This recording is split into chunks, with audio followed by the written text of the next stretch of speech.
started off observing. She kept to herself her wording. She saw the need for a friend indeed to all those deserving. She travels the world through your eyes. She listens and sometimes cries. She wants to know what makes you whole and cares without disguise. According to Leanie, she welcomes you here. A laugh, a song, sometimes a tear. A friend, a foe, a stranger. Your life story, your moments of glory. You're sad, you're happy, your dreams and your worries. She wants to know the ins and outs of all of you here. According to Leanie, according to Leanie, she welcomes you here. A laugh, a song, sometimes a tear. A friend, a foe, a stranger. Your life story, your moments of glory. You're sad, you're happy, your dreams and your worry. She wants to know the ins and outs of all of you here. According to Leanie, she wants to know what it is all about. According to Leanie, you're welcome here while we all just figure life out. So sit back and yak, smile and laugh, have a cuppa or two. Leanie is coming on right now and she welcomes you. Let's hear life according to Leanie.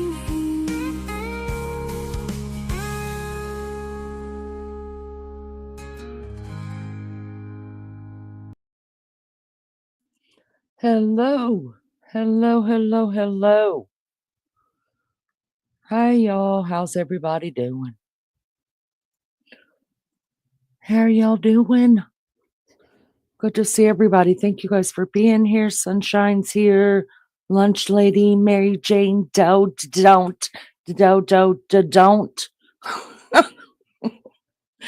Donna Clark, hello. You're driving and listening. Thank you. I love you too. Usually I say I won't go live until we have 8, but you know, I could just sit here and talk a minute. Hopefully everybody, it's Friday. We're not usually on this time Fridays. I get that, but this week got screwed up. And I think it just, I don't know, just got screwed up. So we had to move all the lives, push them back.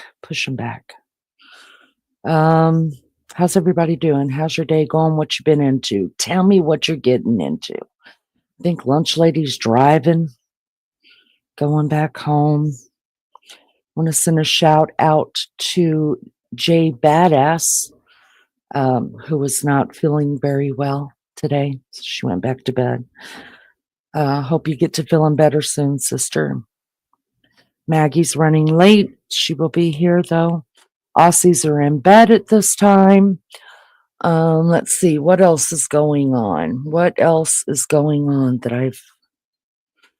My dog, y'all. So either tonight or tomorrow night, Eastern Standard Time, we will be doing a live pregnancy test on little girl.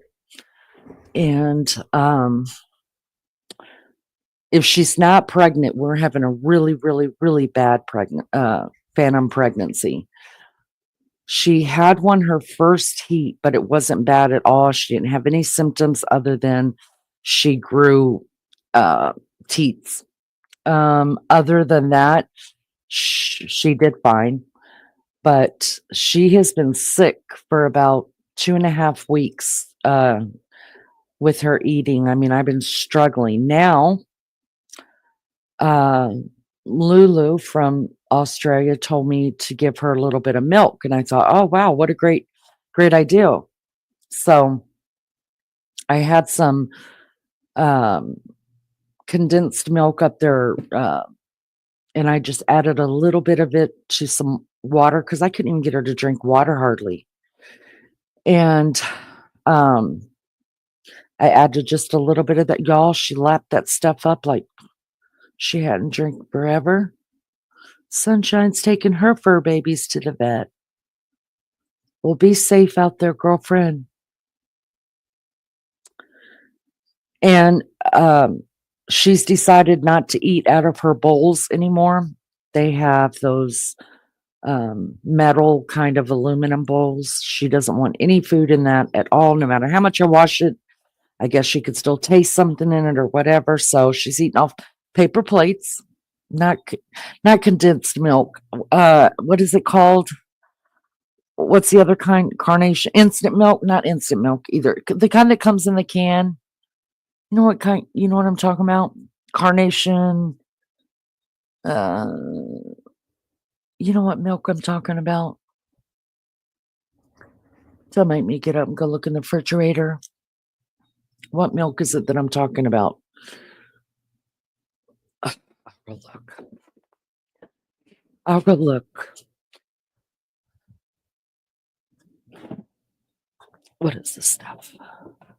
Evaporated milk. Daggum it. Evaporated milk. So I'm adding like 3 teaspoons of that into a bowl of water for her. Hi, Lizzo. Thank you, Sunshine. Yes, evaporated milk. And she's drinking it. And then she was eating, she's looking at me like, why are we talking about me?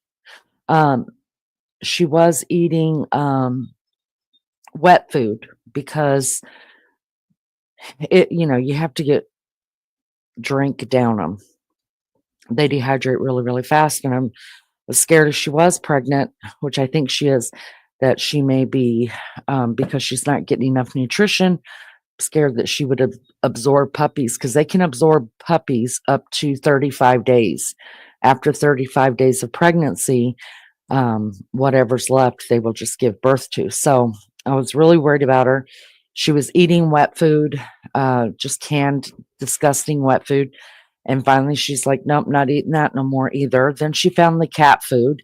She started eating cat food. I was like, whatever, just eat. Her favorite thing is frozen green beans or baby carrots. She loves that. She won't eat them. She won't eat them. So she loves peanut butter. I've started making her a peanut butter sandwich a day. She's already had it today for lunch. Morning time, she's not good at eating at all. And dogs do get morning sickness. She's just had it a long time. And so in the morning, she doesn't do good. You have to give her a little while to her stomach to settle. And then I can get some food down her. And then we just got those cheap, meaty, medium moist packets of dog food. And I'm having to feed her out of my hand. So we will test her tonight, just depending on how I feel tonight or tomorrow night, and get a confirmation on it. And then we're almost halfway done with pregnancy. They also have 3 trimesters like humans do, but their trimesters are only 3 weeks. So we're already into the 2nd trimester. Today starts her 5th week of pregnancy, and she's pregnant for 9 weeks. So she will be due the 1st of May. The 1st or 2nd of May is when her due date is, if she's pregnant. I'd already tried chicken and rice, which usually she loves. I made a whole huge pot. Nope, she won't touch it. So peanut butter sandwiches it is, with that medium moist, weird, cheap dog food that's probably not giving her any nutritional value.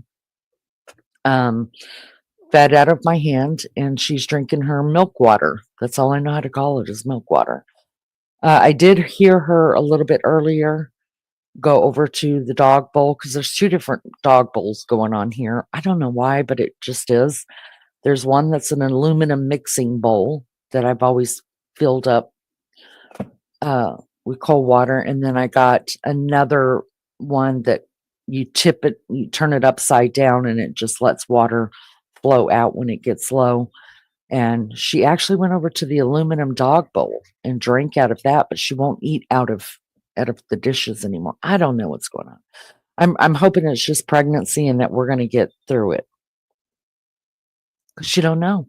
She's doing this again her very next eat in the fall. That's how we're doing it. I am gonna boil her some I usually give her raw eggs. I give her and Newt, a raw egg. I just hand them the whole thing, the whole egg whole. Um, and they usually get 1 a week. They used to get 2 a week, but y'all, eggs are expensive. I don't even eat 2 eggs a week. So now they get 1 a week and they lick it and lick it and lick it, and then they know to pick it up and then they drop it and it cracks. And they'll just eat the whole egg. I mean, they eat the shell and all. It's so good for them. And I have little girl will eat anything and everything. Newt is very picky. Um, so little girl loves her fish pills. She gets fish pills, and I have to puncture a fish pill and squeeze it over Newt's food because he won't take the pill. She also loves bananas. She's able to get down a couple pieces of banana and keep it down. So, hi, Aussie True Crime. Good to see you. Thanks, you guys, for being here. I appreciate it so much. We're going to get into stuff. I don't know if Lindley plans on being here, but Lindley had given. Yesterday, I was out of sorts. You guys, I know that live yesterday was shit, and I am so sorry. It has been a busy week here and dealing with little girl and sleeping on the couch and it's just been terrible. I'm not going to sit and give excuses, but this has been a rough week around my house. And yesterday's live was shit. And I'm sorry for that. There's just going to be times that they're shit. And there's going to be times that they're okay. And I take full responsibility for yesterday's shit live. Hopefully today will be better. But yesterday, Lindley had mentioned that the prosecution is wanting to bring in and let the jurors hear an an essay paper that Brian Koberger wrote for his final grade in 2020, yeah, at DeSales College. And so I was just so tired. Usually I'd just open it right up. If you guys ask me to open stuff up, I mean, I don't mind sitting here and just going through it. But I was so exhausted yesterday. I was just like, let me go and find what you're talking about. And I did. So I found it. So shout out to Lindley. Thank you for letting me know about that. You guys, the documents that are on in his court filings is just insane, the stuff that they've got in there. And I want to say this. I've seen a couple of people say that there's not enough evidence to convict him or that the evidence is lacking. I say to you, go to the Idaho judicial page, pull up Brian Koberger. Okay. Start with Ada County. That's where he's at right now. He's in Boise. That's Ada County. After you get through all of Ada County, that's now all of those court proceedings, all of those documents are going to take you a good 2 weeks to get through. Okay. And that's if you spend most of your time going through them. Then after you get done with that, go on up to Moscow, Latah County. Go on up there and pull up them. It's all on the same record. And that'll take you about a week to get through. And then come back and let me know if you think that they've got enough to convict him. Because here's the deal. What you hear on the news and what you hear from most of us on YouTube is the real damning stuff, right? The stuff that's just like, oh, it's a smoking gun. You know, we found the Bach larva, whatever. We found that, you know, they found the receipts that he had that face mask thing. The knife sheath, the sheath, the sharpener, you know, things that are just like, wow. But there's a lot in those And those filings and in his court case, you guys, that nobody talks about. Nobody's talking about them, and it's because they're not bombshells. They're not booms. You know what I'm saying? So I just challenge you that if you are still on the fence on whether this guy's guilty or not, or you believe that there's not enough evidence in it, I think you need to go over to his files and start reading them, because there's more than enough evidence, way more than enough evidence. And that's what I pulled up today. Another thing that we haven't talked about, that Lindley brought to my attention yesterday, that prosecution is trying to file a motion that they want to use it in trial. And there's a lot. You guys, there's so much. Today I spent about 2 hours on the computer just reading through documents, and I was like, oh my God. I mean, y'all, the probable causes that they have got for getting, because they have to show probable cause as to why they want to get his phone records, probable cause why they want to get his banking, probable cause why they want to go in and get surveillance from Albertsons, all that. They have to have probable cause. They just can't come into our lives and say, can you give me the surveillance on that girl walking right now? They can't do that. They have to have probable cause. It is amazing what they've got probable cause for, and all the stuff that they got, all of the surveillance on him, all of the receipts, and some of them it says, we're not going to use this anymore. We don't need it. So some of it, the prosecution is saying, no, we're not even gonna bring that to trial because we don't need it. Hi, Sean. Good to see you. Aloha. There's Lindley. Hello, sweetheart. Lindley, I was telling everybody that you had yesterday given me some information on Brian Koberger's final essay that he did, and I pulled it up and I found it in the court filings. So that's what we're going to be discussing today. So if y'all listen, it's all there. It's all there. If you have any doubts, and even if you have, even if you're not going to change your mind, this is going to be one long freaking trial, because there is so much. And the prosecution is doing their best to say, I know we submitted this to court, but we're no longer going to bring it because they don't need it. So they're trying to get it, limit it down to just some, as they say, booms, bombshells, they're trying to get it down just to that. But there's a lot of forensics. There is a lot of receipts. You guys cannot even believe how much footage they have of this guy. Oh my God. It is insane how much footage they have from that night into the next day and the whole day prior. Insane.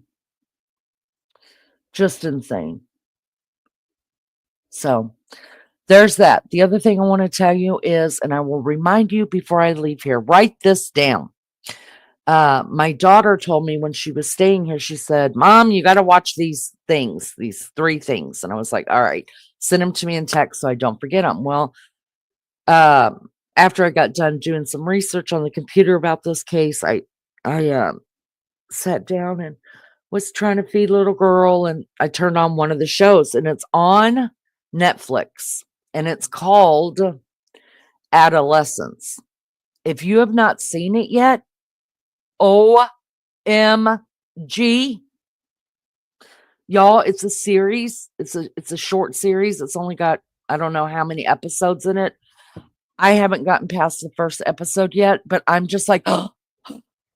And she told me, she said it's so in depth, and it's like going to pull at your heartstrings, and it's going to pull at your mind. And she was right. And I'll just give you what it's about. It's about a 13-year-old boy who has been accused. This is as far as I've gotten in it. A 13-year-old year old boy over in England. I'm thinking England because that's the accents they all have. Who's being accused of murdering a classmate, a female, y'all, and it's turning out that he's an incel. So write that down. Lisa, when you're sitting there crocheting, girl, Lindley, when you're telling your children you need some grandchildren, you need some triplet or twins to go with your twins, uh whatever you guys are out doing, turn that on. You're cooking dinner. Oh my God, y'all, it's so good. I didn't even want to come on here. I want to finish watching that. So that's what I'm going to be doing after I leave here. And y'all know I need a nap if I'm going to go live tonight. But it's so good. Again, it's called Adolescence and it's on Netflix. So good. Because incels don't start when, the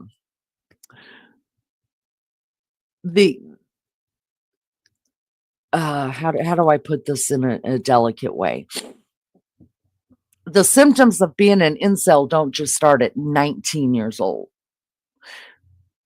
It could start in adolescence, in 12, 13, 14 years old. It isn't something that just all of a sudden pops up. It's it's a condition, it's an illness that one thing leads to another and it just builds up, it builds up, it builds up. The same thing with serial killers. And I think you guys know this. You just don't wake up one day and say, well, shit, I'm going to go and knock someone off. No, I think all of the serial killers that we all know about, it started at a very young age, right? And, those desires not to go out and kill 50 people. That's not what I'm saying. I'm saying it just starts off at a young age, maybe killing animals and just leading up to whatever age they get to where they decide that they're going to switch to humans, and then it just keeps going until they're either caught or they die. So y'all check it out. It's a good series. It's a good series. Thank you guys so much for being here. I appreciate it so much. If you'll hit the like for me, I would appreciate that so much. All right, guys, let me bring this up, and this is going to explain just a little bit about what we will be going over. Make sure, let me get me off screen or put that up bigger. Go back over here. Bring it back down, Big Daddy. All right, y'all adjust your own volumes. Of justice, we've got some bombshell new details in the Idaho student murders case. According to court documents, accused killer Brian Koberger allegedly purchased a black balaclava mask from Dick's Sporting Goods 10 months before the murders. You might remember a key witness, one of the surviving roommates named Dylan Mortensen, saw a man wearing the same type of face mask at the home where Kaylee Gonsalves, Madison Mogan, Xana Kernodle, and Ethan Chapin were slaughtered. Now, Mortensen also drew a picture of the mask that the man was wearing. Look at. I want to stop it right there. I hope you guys can see that because I can't take off her header that she's got on the bottom scrolling. Now, this is before this drawing happened before they even found the receipts for this type of a mask. So if everything was staged, and if Brian Koberger is in fact being railroaded, then this girl has to be involved with it, because how would she know to draw that type of mask, which is just like that that one. How would she know? So if anybody out there is going, it's a stage scene, he's been set up, blah, blah, blah, she has to be involved in it, because she's the one that told the investigators and the police, way before this started being investigated, what the guy was wearing. And they were able to pull it up on his uh Dick's Sporting Goods got him. That's where they got the mask from. And then Amazon account, the knives, the sheath, the sharpener. You know what I mean? So they knew what to look for based on what she said, and based on the wounds of the victims, and based on the sheath that was left near Maddie Mogan's body on the bed. They knew what they were looking for. So if Brian Koberger's been set up, she had something to do with it. Now, do I believe he's been set up? No, not at all. But there's no way this girl would have known that this was the exact type of mask. Out of all the kinds of masks, ski masks and everything there is to wear, that this was the type that they should be looking for. Let's keep going. Look at this. We took this from one of the court filings from the defense team. She drew it when she was interviewed back in December of 2022.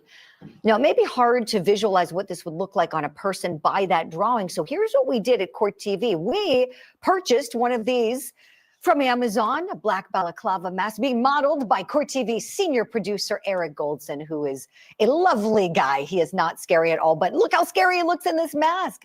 My goodness, Eric, I'll vouch for you.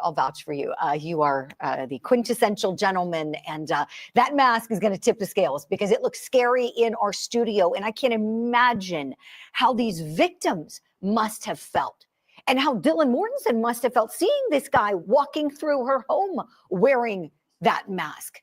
Let's talk about how it's going to tip the scales. I'm going to bring in criminology expert, author, and professor Dr. Debbie Goodman, and private investigator with Black Ops Private Investigations, and also military veteran Manuel Gomez. Dr. Debbie, to you first, please, your thoughts on the evidence that Brian Koberger purchased this mask. Game over, Julie.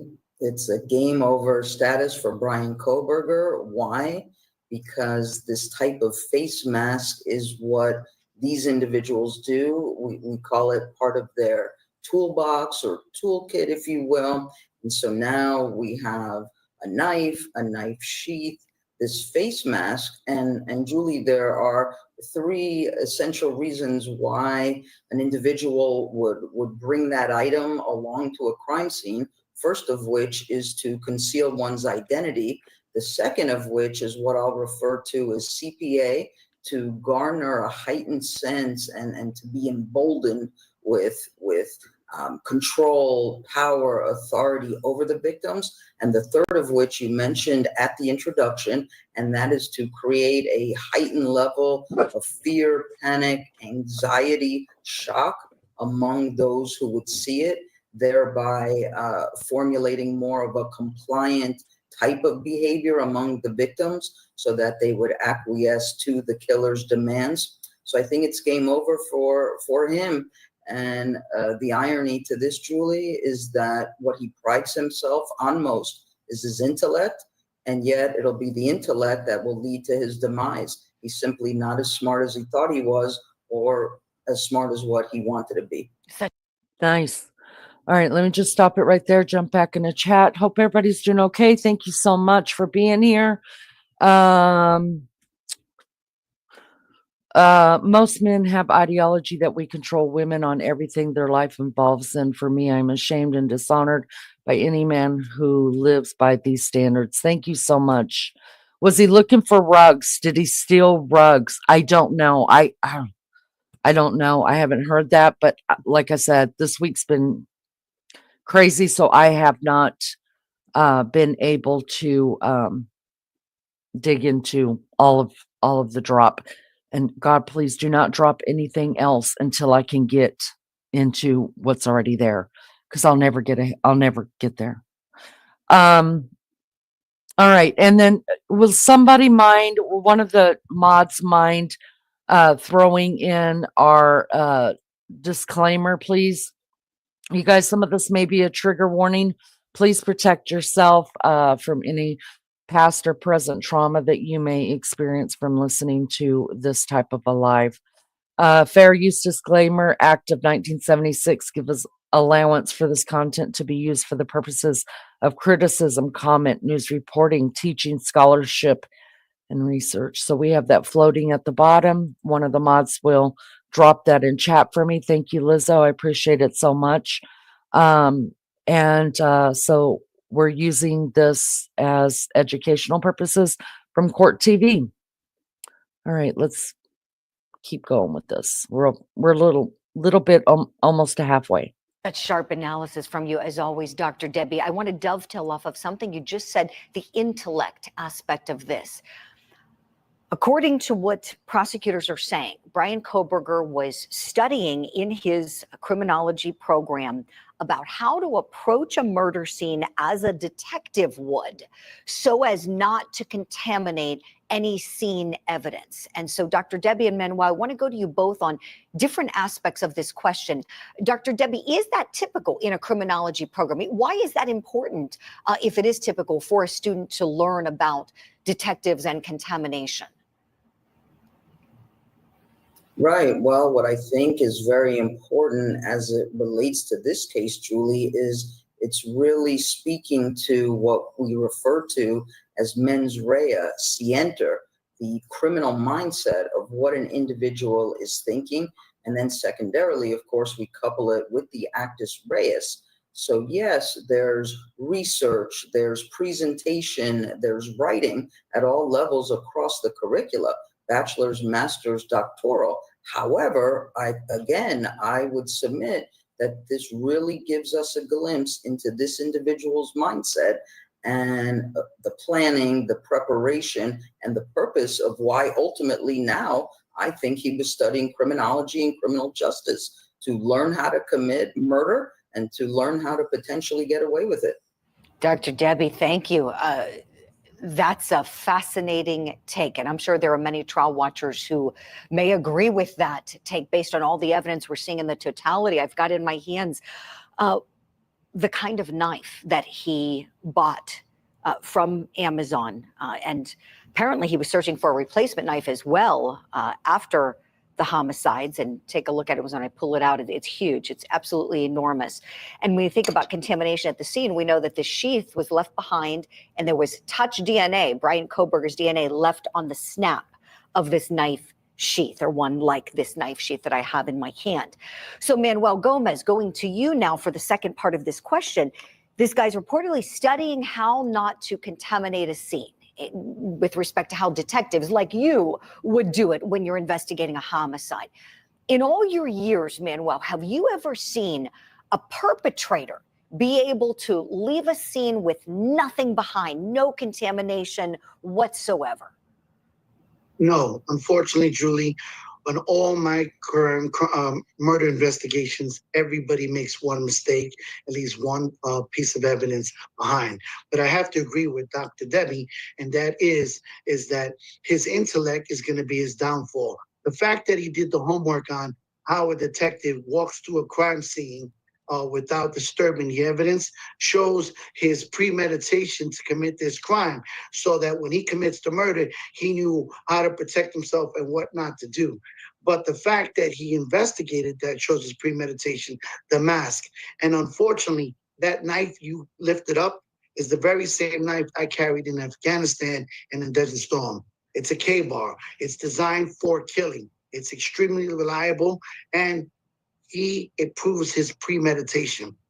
Again, this guy, like all other serial killers, brilliant, but stupid. He made a stupid mistake. His DNA was left behind. But there is one flip side to this, and that is, unfortunately, the crime scene was contaminated. And that's where the defense is going to come after the prosecution.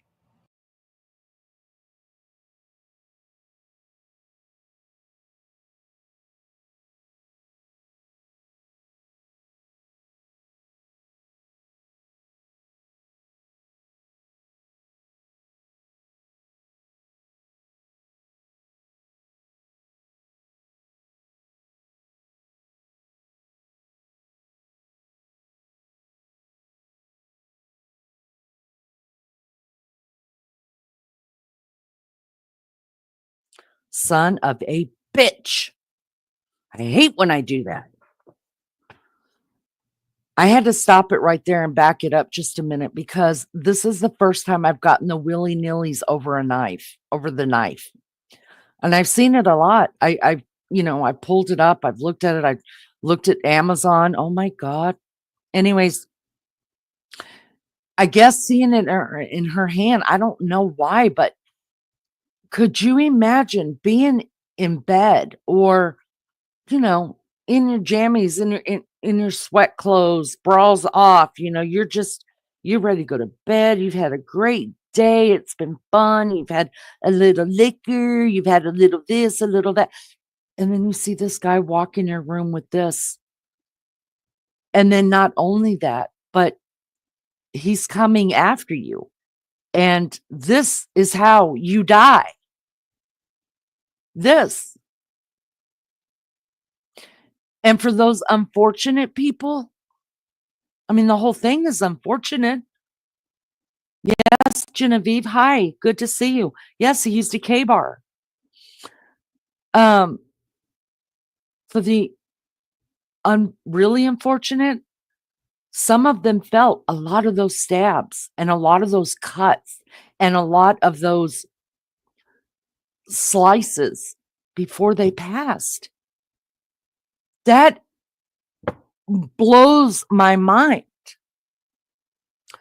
Let me just tell you that this is the God's honest truth, you guys. There's two ways that I'm scared to death to die.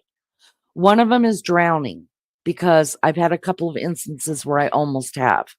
Two is knives. My mother-in-law has bought me a nice set of kitchen knives twice since I've been married to her son. And they're in these nice blocks that you leave them on the counter. Y'all, I'm not lying to you. I have never been able to leave a knife on the counter. Like they're hidden in a different drawer because I've always been scared of a knife attack. I don't know why. I don't even know anybody that's been attacked with a knife. But I think I've watched too many scary movies or something that involved a knife. And I'm like, that's a terrible way to die. It's terrible. Just shoot me in the head and be done with it. But look at that thing. Oh my God. Oh my God, that's terrible. And there are people, I watch a lot of like how people decorate their homes and stuff like that and storage. And some people have those bars like up by their stove or on their refrigerator that is magnetized to hold their knives, and they're just hanging there. And I'm like, oh my God, put them away. Put them away. I'm sure they've never even thought about that, but it gives me goosebumps. I don't know why I'm freaked out. I mean, I've seen this knife everywhere. I looked it up on Amazon. I sat there, Maggie's had one out. She's given us the dimensions of them. Y'all, but just like looking at it right now, I'm just like, oh my God. They saw that coming right for them. Y'all, I cannot imagine. I cannot imagine. Let's finish this up. And that's where the defense is going to come after the prosecution. Wow. Manuel, thank you for your service, for the tremendous service work you've done for our country. I can't imagine carrying this. And this is hard to hold. This is uncomfortable and awful to hold. I can't even imagine someone doing those homicides with it and then walking out of the house with it, because we know this was never found in the Idaho student murders case. To conceal it, I can't imagine what that was like.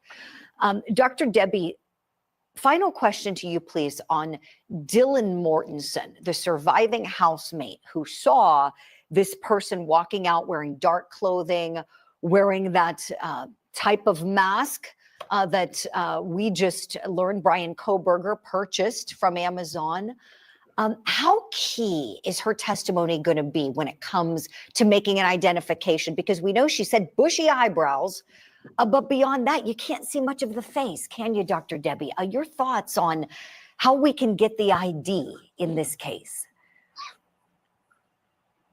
Thank you. I think it's very important, Dylan's, approach to what happened. She can only tell the truth, not to elaborate nor to negate what she saw. So I think it's still very important, Julie, that she sees an individual at or near 6 feet tall wearing this type of face mask with the bushy eyebrows. It's all coming together, Julie. So this again is the totality of colossal errors that this individual made. And I can assure you, he is ruminating about it all because he is likely with obsessive compulsive disorder. And so from the knife sheath left behind with his DNA to the phone pings to the white Elantra on surveillance to the selfie and the face mask and the knife sheath and the knife sharpener, it is game over. All of this together is going to lead to his demise. And that's what we were talking about, right? That's what we were talking about, the totality of everything. The totality of it. Hi, Lolly. Good to see you. It's okay. It was a shit show yesterday, Lolly. It was a shit show. I would only just call his eyes, but I don't know that I would have said bushy. I don't think I've ever said that about anyone but Brian Enton now that it's in my head. So Brian Enton has bushy eyebrows, but I definitely could see why she only saw eyebrows for 2 reasons, or that those are the things that set her off. First, because that's the new thing in beauty is eyebrows. If we were all still, women were just focused on making sure our eyebrows were really thin, like we were doing in the 80s, 90s, early 2000s, then I don't think she would have noticed them as much. But because we're so focused on how everybody's eyebrows look, it's almost like the very first thing you see on a woman now, you're like, oh man, I even tell my son all the time, you've got great eyebrows. And I ask him, do you get those waxed or plucked? And he's like, no, I just shave the center of them. I was like, you got great shaped eyebrows. So I could see that. And then also because his eyes are set so far back in his head that the eyebrows, his skull comes over his eyes a little bit more. So I could see where she would get that twice with, or 2 different reasons that it might ring a bell that way to her.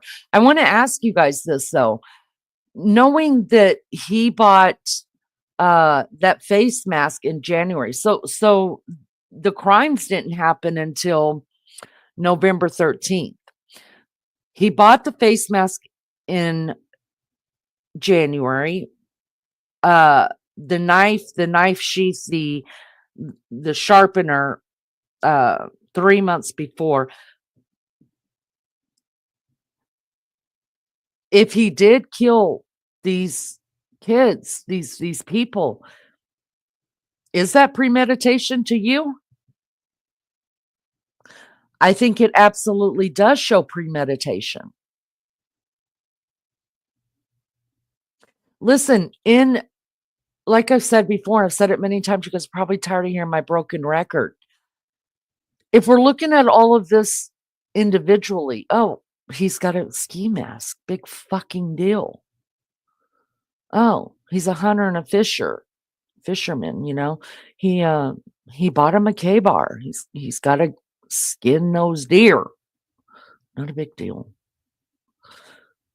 But when you look at the totality of everything that he's up against, and even stuff we don't know about, just the stuff that we know about, when you look at the whole thing,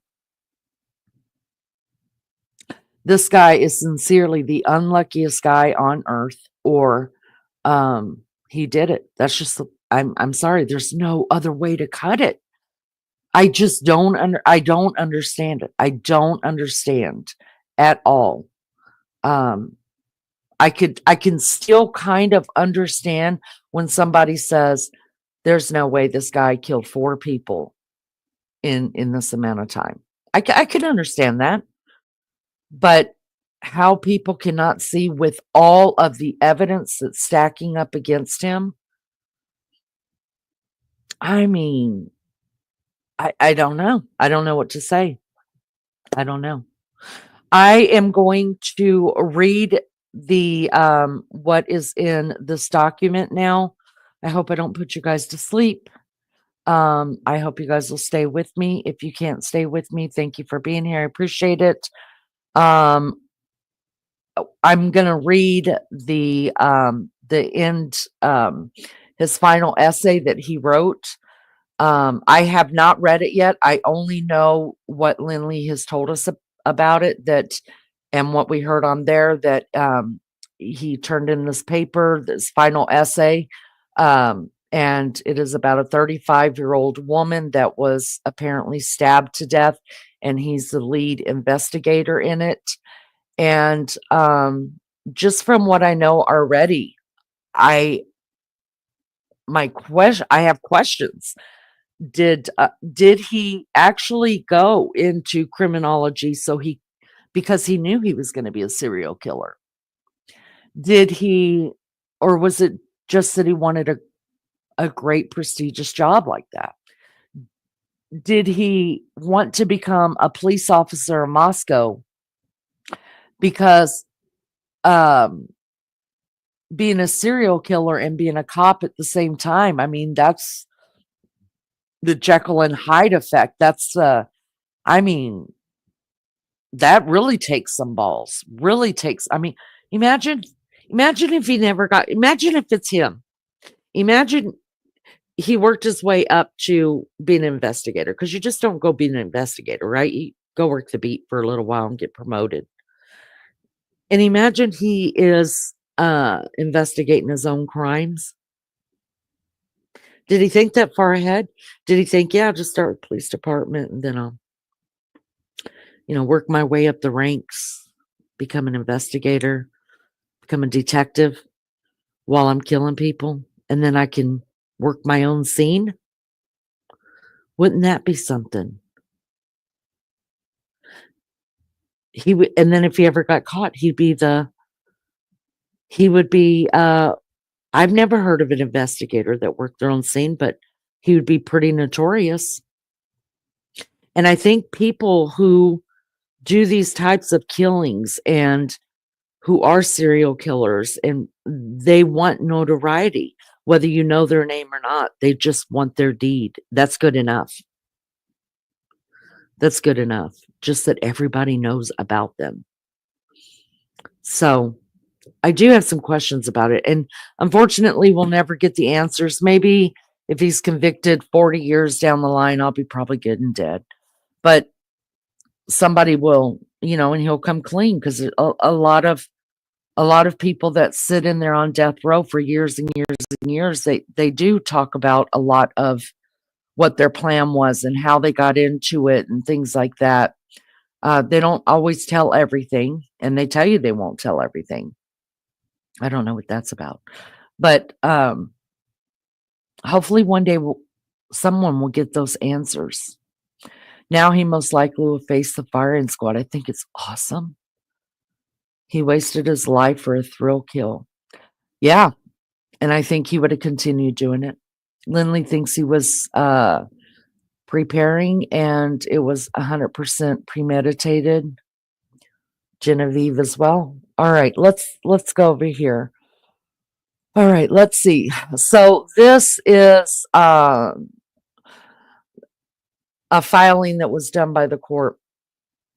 And the prosecution is wanting to use this crime scene scenario final that he did at the cells in 2020 as evidence of, I think, premeditation. When I'm reading this, everything you know about the crime scene, everything you don't know about the crime scene, remembering what the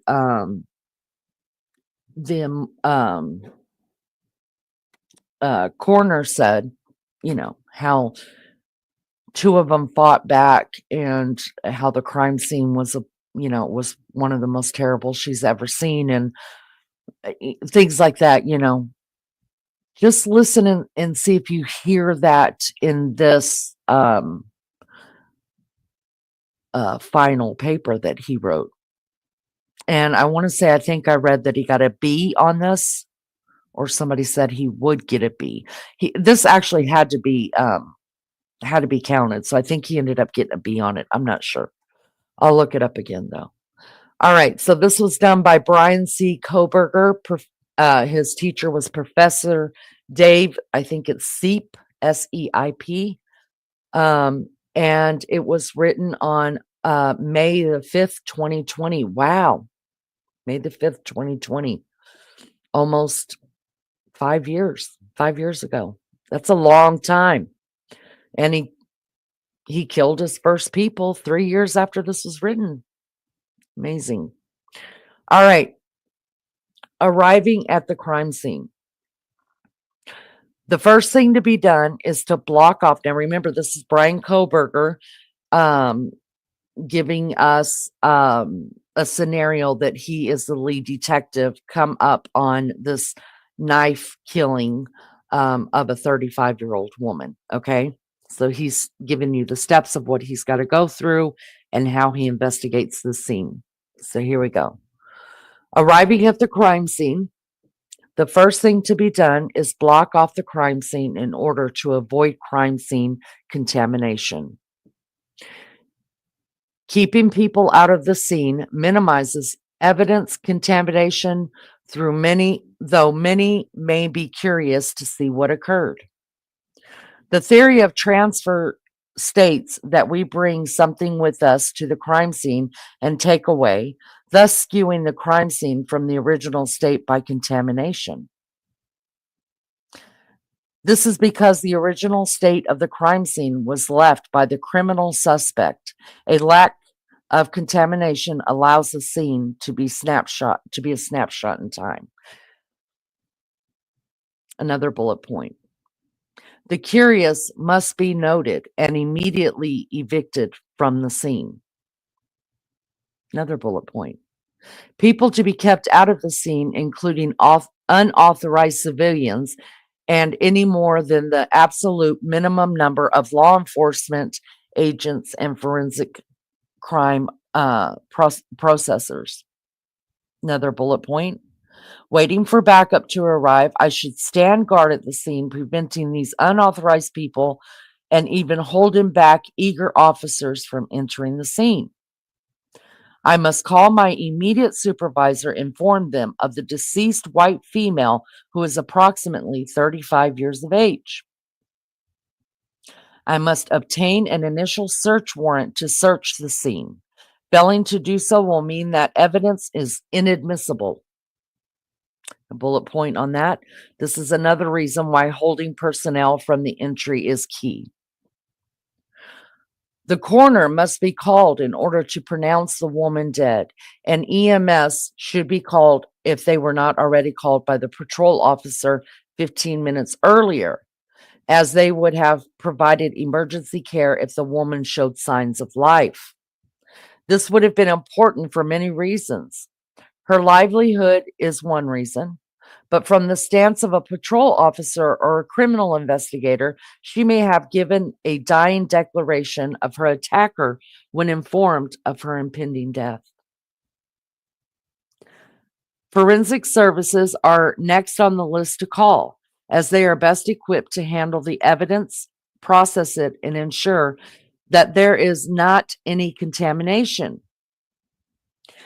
Their van also contains the best equipment for forensic investigation. A cursory search of the immediate area should be done, and any observations should be recorded in my field notes as to ensure the integrity of the preliminary case report. Officers who are not needed at the residence should ensure that the general area is searched for anything that stands out as well. This includes the area of the trailer park, which contains 62 trailers. If there's anyone in the trailer, they should be moved out and questioned. Does she have kids? I should gather the following information in my notes as the investigation commences, which will later be included in my I don't know why that word's so hard, preliminary case report when the details of the case culminate. The offense, the time of day, the date, approximate time of the offense if known, identification of the victim, the location of the offense, the method of operation if known, and the identification of the officer. Since the offender wasn't there, I would be able to record this information initially, and the specifics of the crime won't be known until confirmed by the crime lab. Getting approximate time is important and can be indicated by rigor mortis, which sets in at about 12 hours, or putrefaction in about 10 to 20 days. All this information will aid me as I attempt to reconstruct the scene of the crime based on the evidence, location in relation to its former known position. Equipment I will have on hand for the investigation. To be prepared for a crime scene investigation, I must ensure that I have a criminal toolkit containing the following: a 35 millimeter camera or a digital camera capable of videotaping with an adequate supply of film and power, a portable lighting system to ensure quality photographs that I do not miss or step over any evidence, a sorted steel tape measure that can reach at least 25 feet, a ruler or any other measurement marking devices, latent fingerprinting equipment, gloves to protect the scene from contamination. This will enable that I avoid leaving my latent fingerprints, forceps and small tweezers and a pair of scissors, a small saw to take evidence, for example, from drywall, filter paper or small swabs for liquid evidence or trace evidence, various evidence containers for liquid and solid evidence, paper envelopes for physical evidence, evidence tape to seal off the evidence containers, casting material to take molds of possible footprints around the perimeter with a rubber container for mixture. A magnifying device should be kept, crime scene tape for the scene, protective clothing, boot covers, eyewear, fiber-free overalls, face masks, hairnets, gowns, and anything that will prevent me from contaminating the scene with the things that I bring with me. Oh, so did Brian know what to wear and what to use so that he doesn't contaminate the scene as being a perpetrator? Curious. A blue light with yellow glasses, which makes small trace evidence more visible, can be used to ensure that a photo is taken of all the evidence. There should be very small amount of blood somewhere which wouldn't have been sampled, documented, or photographed otherwise. Entering the home for a crime scene, documentation and initial photography or videography. I may enter upon judicial approval of the search warrant and should do so with the minimal number of personnel. Having too many personnel evidence in the photography may put the integrity of the evidence into question and taint the scene. A contamination list should be made, documenting every person who enters and exits the crime scene and why. This includes first responding officers, firefighters or EMTs, family members, criminal investigators, and all crime scene personnel. Still, there should not be many people in the crime scene. Otherwise, contamination will be increased as the theory of exchange inevitably manifests. I must ensure that myself and my fellow crime scene personnel wear gloves and other protective equipment as to avoid contaminating the scene with latent fingerprints. But you left a latent boot print or whatever. Maybe. Hopefully. A fiber-free boot cover would also be ideal to avoid leaving physical footprints or residue from the boot. Now, if he wore those, then that's not his footprint at her door. Anything that is fiber free and covers the mouth, hair, and overall body would be helpful in avoiding crime scene contamination since hair, saliva, skin cells, and other bodily fluids or cells may be added to the scene, thus contaminating it. Fibers can be left via the theory of exchange and would contaminate the crime scene from its initial state as the offender left it in. Even if we can't assume that there was an offender despite seemingly obvious, preventing contamination is an important way to ensure the integrity of the investigation and evidence. We should always treat the crime scene as if there was indeed a criminal homicide, as to not miss out on important details. That is how the crime scene is being handled. The first thing for me to do is to take coordinate series of crime scene photographs with a digital photography device or a 35 millimeter camera from the natural viewpoint. These photos must be taken prior to the movement of any object in the crime scene to ensure that the photo captures the scene as the offender left it. The photographs should be taken from the general view of the exterior of the home, as well as the general views of the interior, recording the time and details of the photograph in my notes. Setting up portable lighting ensures that the elements of the crime scene are adequately illuminated for photographic documentation.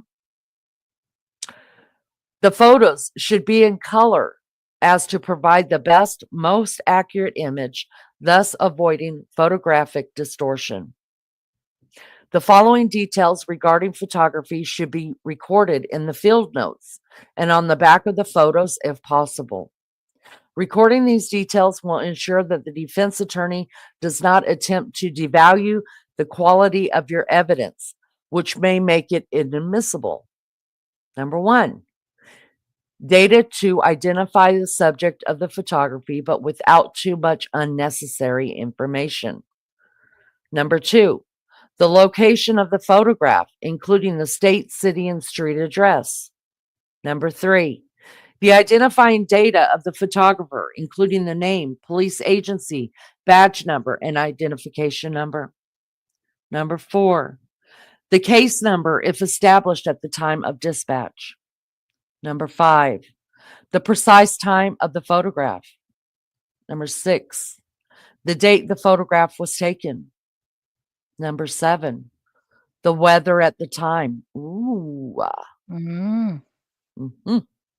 Number eight, the photographic equipment used, including shutter speeds, film type, and developing and printing techniques.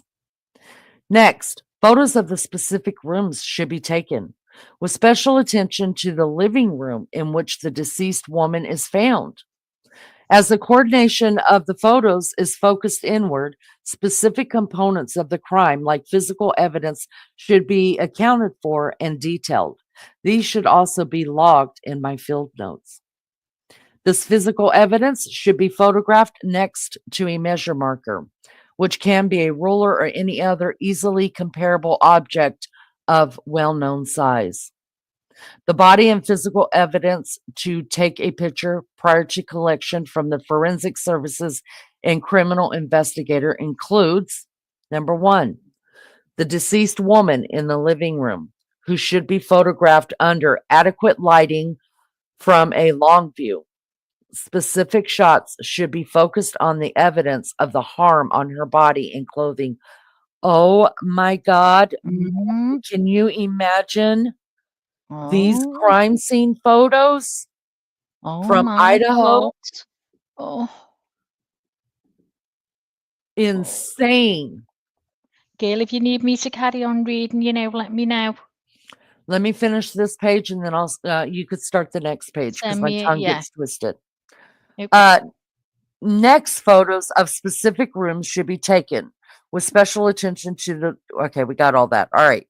The physical evidence should be photographed next to measurement marker. We got that.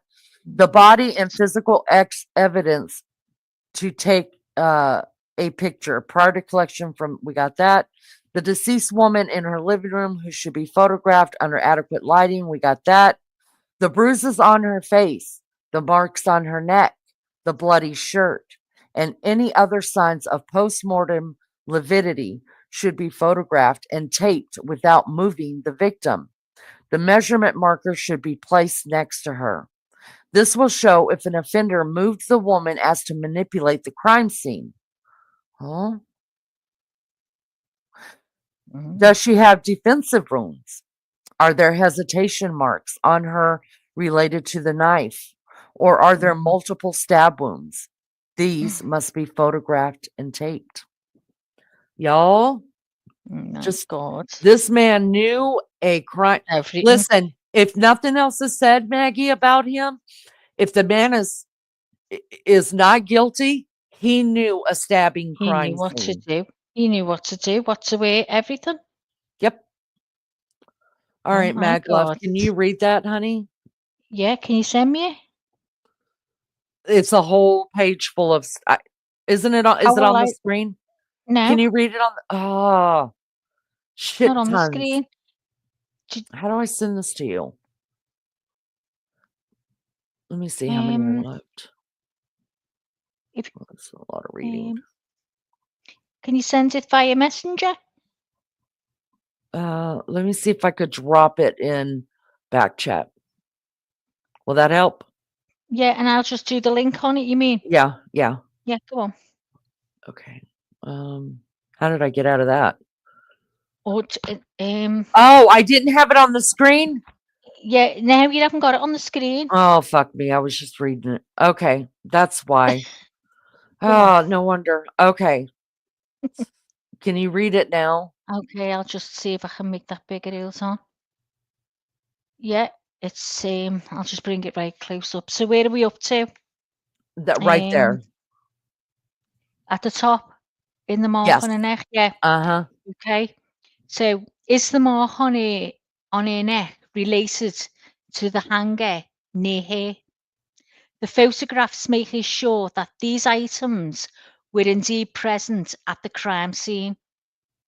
Most of these questions are speculated until absolutely confirmed by the forensic medical examiner, who can use scientific equations to determine the approximate time of death. This is a maximum that stands even when the scene seems to point to the obvious. The time of death is never entirely accurate, but the photographs can aid in the process as they capture phenomena such as rigor mortis or putrefaction. What's that, Lenny? Putrefaction. Putrefaction when the woman was found. The knife should be photographed under adequate light, and a marker should be placed next to the knife to give the best photographic representation of the evidence. The misshaped coat hanger could be photographed under adequate light, and a measurement marker should be placed next to the evidence.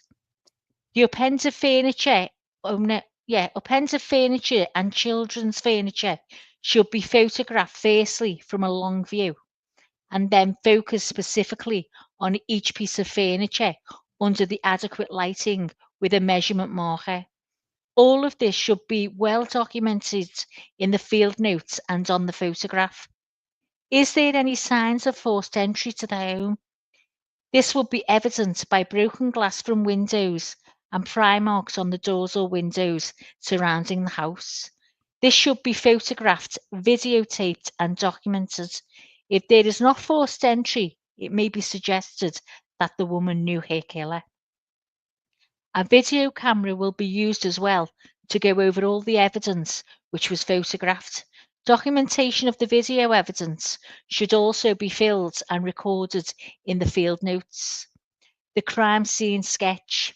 The crime scene sketch occurs after the scene was initially searched, photographed, videotaped. The sketch is great value in criminal court. Maggie, hold on right there. Did you know that they did a crime scene sketch?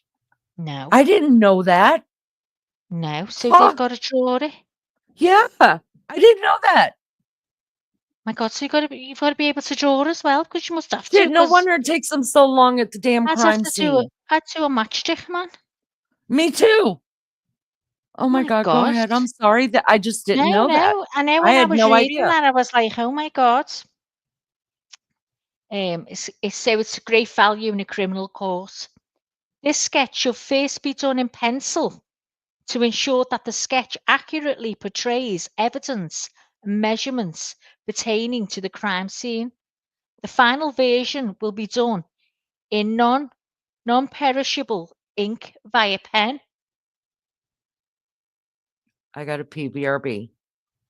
The physical evidence of the crime, which includes but is not limited to the knife, misshapen coat hanger, furniture, as well as any other biological evidence like bodily materials or fluids, should be drawn out in accurately measurements, proportions from each other and permanent objects in the crime scene sketch. The final search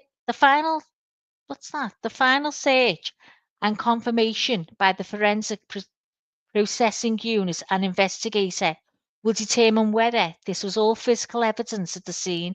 New evidence can be added to the crime scene sketch when new measurements are taken. The distance from the permanent fixtures should be accurately recorded and depicted. The crime scene sketch should be measured by the criminal investigator and accurately display the proportions of the physical evidence. Any inaccurate portrayal of the location of evidence can influence the jury perceptions of the guilt or innocence of the suspect. Oh my God. While you do not need to be an artist, oh, here we go. While you do not need to be an artist, the responsibility of sketching should be taken with accuracy and a goal for a clear portrayal in mind. God, wouldn't you be terrified though, Jordan, that? You know, in case someone's life depends on it. Yeah, I Though would I be can scared. assign, do you know what I mean though? I'd Yeah. be terrified. Though I can assign another officer to sketch it, I have decided to take this task on. A Oh my God. 25-foot steel measuring tape should be used.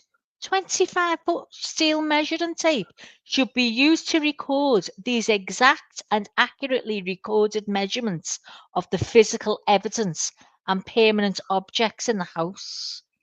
Too much detail shouldn't be included in the sketch as to avoid confusion. Movable items unrelated to the crime scene convey details irrelevant to the crime and will be avoided. Ex- ex- how would you say that word? Extraneous detail, including movable furniture, may cause issues if jurors recognise that item in the house were moved after the fact, that this should be equivalent to the crime scene contamination and may render evidence inadmissible. The living room should be sketched out. God, so that's got to be true as well. The living Every room should room. be sketched out with the deceased woman being drawn in proportion to the knife, coat hanger, suspended furniture and children's furniture, walls and permanent objects in the house. Other rooms that are relevant should be included in the sketch. Oh my God. I have decided to use the rectangular coordination method with two right angles being outlined in proportion to the physical evidence and permanent fixtures centering around the living room. Can you scroll that up a bit, Lee?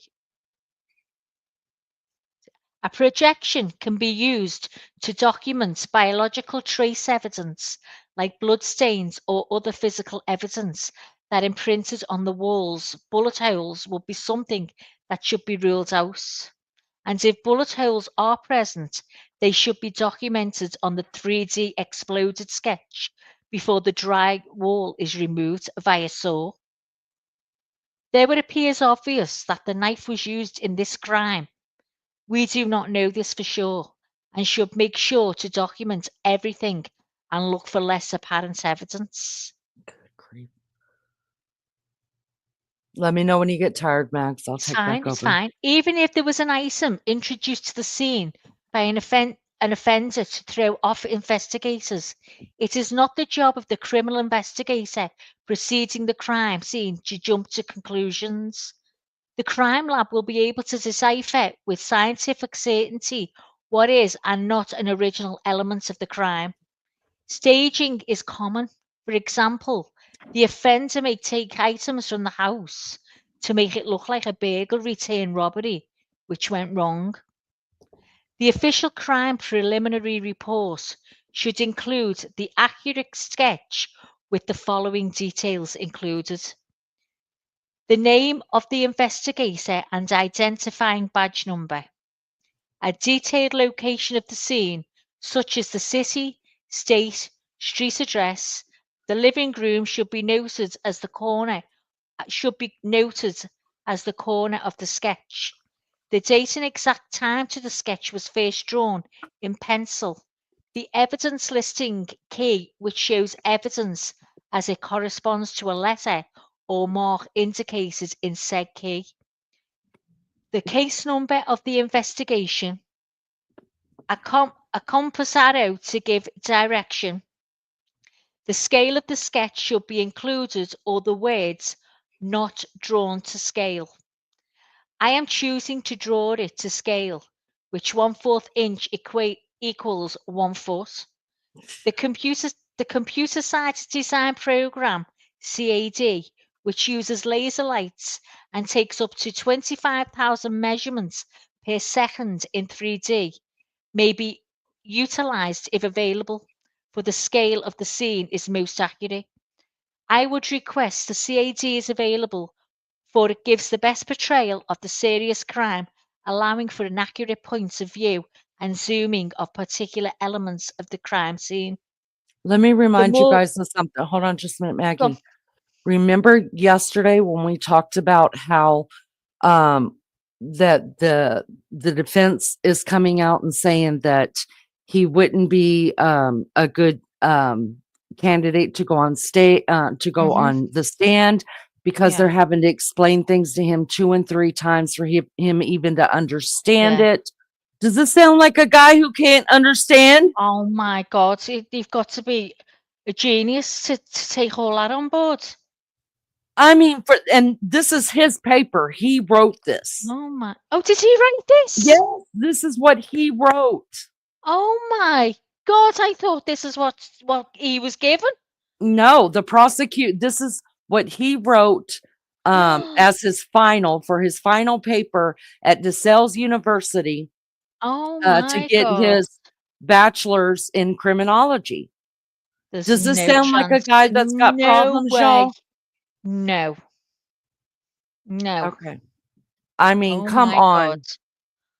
That's unreal. He wrote that. Oh my God. Yes. That is a genius to remember and to do all that.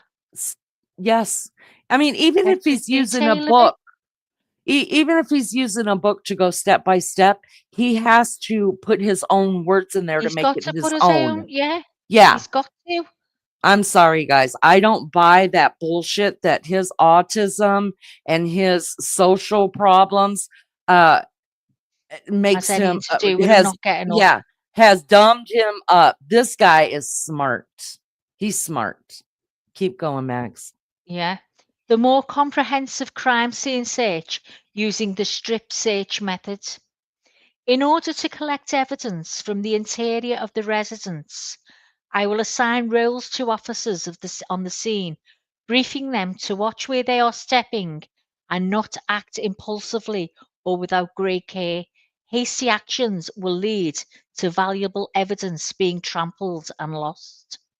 The strip search method is what I have decided on, as it allows for the interior of the crime scene to be searched from one end to the other, which is with more than one officer or forensic processing unit. The exterior of the property should be searched from one end to the other end as well, switching to a grid search if necessary. Walking from one end of the scene to the opposite end of the scene, I will then turn around and cover around to the right or left without stepping on the same spot twice. Ooh. Mm. The room of the trailer should be searched in this method with special attention to the living room where the victim lies, assigning a CSI officer and myself to the section of the living room would allow the scene is totally checked. I just want to say right there too. Do you guys remember when we first started this series?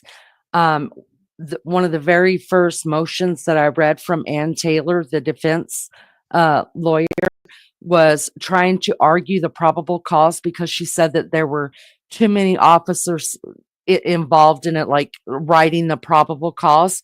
You guys, he just proved it right there. He's a crime scene investigator. He says, you go here, you go here, Okay, this, yeah. about this, and then we're gonna they all have to come back with their notes, give it to him, and then he puts it in the probable cause. You watch, that's what's gonna come up here. Yet Ann Taylor, in the very beginning of all these motions, tried to say the probable cause was no good because all these officers gave their input on it. Dumbass. All right, keep going. As I move from one end to the other, I will make sure that I shine my flashlight ahead of myself to ensure that I do not damage or carry away smaller pieces of physical evidence. Small items of physical evidence include wood chips, hairs, paint flakes, glass fragments, or small fibers. If not careful, these may be lost before even accounting for or observing them. If new pieces of physical evidence are uncovered, I I will take note of it for documents and photograph and videography. Things should, as footprints inside and outside, should be prepared to be photographed and videotaped. I must photograph and videotape the new evidence as well as log it with the following information and account for it in the crime scene sketch. The time and date of evidence discovery, the location that I found the evidence, the name of myself or whichever officer, CSI or criminal investigator discovered it. As this is a serious crime, I have chosen the specialized crime scene personnel will assist me. A description of the evidence, any identifying marks to further detail the evidence, the name of an officer who witnessed the find. This will ensure that there is no question that this was indeed an element of the original crime scene. This will save the investigator setbacks in court. All the information that is carefully recorded regarding the crime scene evidence aids the crime report. The location of this evidence is very important, for it may give the following information. Establish the tracing of or identification of the suspect. Establishing the suspect's modus operandi MO or identifying similar MOs via information added to the FBI's Violent Criminal Apprehension Program, VICAP, from the completed crime reports. Confirming alibis or exposing lies disproving the alibi. Connecting suspects to the crime or eliminating suspects. The identification of contraband, stolen property, and other illegal items, identifying victims if they are not identified. For example, we can't assume the woman lives at this evidence being confirming it. A dead body may not be initially tied to the residence, providing investigation leads. For example, checking into the husband or boyfriend and the location of the children based on the crime scene evidence is warranted, providing a statutory element of the off. Some of this is blurred to me. Offense. You got it right. Okay. Let me check in chat really quick. Y'all Go okay? Everybody good? Miss Barbara, thank you so much for being here. Hi, Barbara. Oh my God, so much, you guys. I'm telling, I got chill bumps because Yeah, when you listen to things, it ties in. and I love hearing you read because it's like You it's like take it in. Yeah, I'm listening to all of it, and in the way you read is interesting, and it's just like a true crime over in England, but it's really here in Ooh. Idaho, in Sunshine's territory. All right, let's get back to it. Thank you guys for being here. We appreciate it so much. Hit that like. The collection of items of evidence. Like the crime scene photography, larger items of physical evidence are taken first. This includes the disheveled furniture and children's furniture, cellophane and computer, if there, the knife and coat hanger. The body will be taken later by a CSI with a coroner for custody to wait for analysis by a forensic medical examiner trained to perform the autopsy. The knife should be examined for latent fingerprints to be logged separately. Same with the coat hanger, doorknobs, and around the house, up into furniture, cell phone, and virtually any physical evidence big enough to grab. Crimes of passion are rooted in emotionally and impulsivity. If this is the case, we can likely count on there being latent fingerprints on the doorknobs and all over the knife and victim. Ooh. Small Do items. they have latent Well, fingerprints? that's what I mean. Who knows? Ooh. Smaller items of biological or trace evidence, such as hair and fibers from clothing, must be collected using metal forceps or tweezers as to avoid damaging this delicate evidence. He knew what to wear, Leanie. Oh yeah, you did. He definitely knew what to do, which may Yep. hold significant value in the criminal investigation. Fingerprints and footprints are class evidence to be taken with molds or fingerprinting kit. Fingerprints should be entered into AFIS. I should use a swab where applicable to collect fluids or skin cells which contain DNA. The shirt likely contains not only the blood of the woman, but the blood of the possible offender. Ooh. DNA from biological evidence should be swabbed and placed in a vial, documented in notes and on the container for the evidence chain of custody, and concluded to be sent to the crime lab. The shirt will later be bagged and taken separately of physical evidence. I should make sure to swab under her fingernails to see if the DNA of the offender is there. She likely dug into the skin. Is there evidence of sexual assault or semen present? The evidence should be marked, swabbed, and collected in a glass vial or cellophane bag. Is there evidence of personation? Did the offender take something, or did the offender display an excessive need for control over the victim, as demonstrated by a possible sexual assault murder? These are all observations to be recorded, though not conclusively. During the searching phase, the evidence should be marked with the following information in the field notes and later in the evidence seal packaging. I am choosing to bag all evidence and not directly mark it, for it will be sent to the forensic lab. The size of the object, the physical nature of the object, is it a solid or liquid?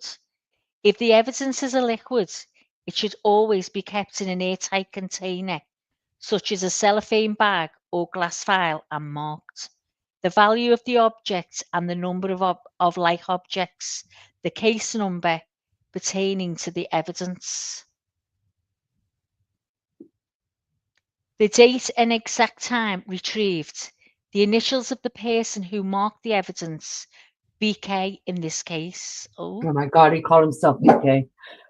God. You know that's his initials, but it's so weird, isn't it? I know, it's all linking in. The process should be done so as many times as needed. It may occur up to 1,000 or more times.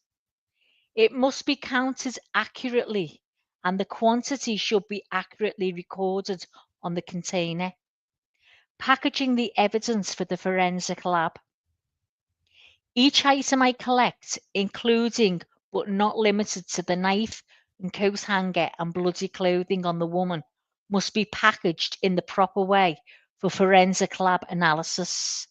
I must use separate containers for evidence, not mixing things up and causing confusion, no matter how daunting this may be. I must use new, clean packaging that was not previously used as to avoid contamination. Obviously, blood or other biological evidence renders a container spent. Avoiding metal containers which can be reused is ideal to confirm the container is indeed disposed of afterwards. The package must be sealed with a strong medium, such as a strong tape. Items of clothing need to be kept as is and not folded. Oh. Mm, Items of clothing needs to be kept as it is and not folded. Oh. that makes I must sense, though. I know. I must keep evidence that was found in a container as it is and mark it. I must include a letter of transmittal to state what type of analysis must be done. For example, wound analysis, DNA or fingerprinting, even ballistics. Again, I must account for and log all this evidence in the chain of custody form, where it was found, how, when, who was transporting it, and where is the evidence locker located. The woman must be removed by a certified professional and sealed, taken into custody by the coroner, and sent to the forensic medical examiner for forensic autopsy.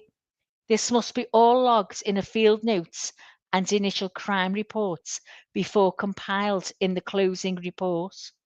The crime scene will be surveyed if necessary, but the longer the time it takes to do so, the more the chances of the crime scene is contaminated.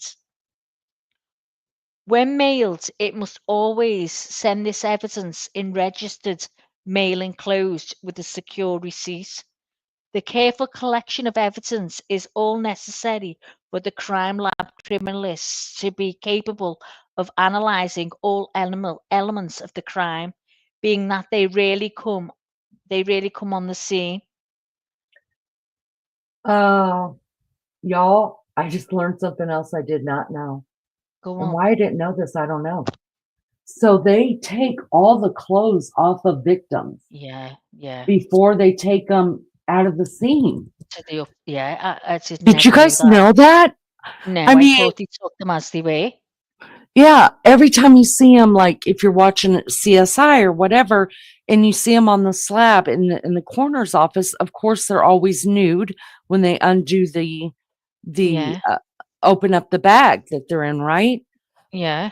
I guess I just I automatically thought thought that that they that was that was all. already done there. Yeah, that is wild. I know. I didn't I know know. that.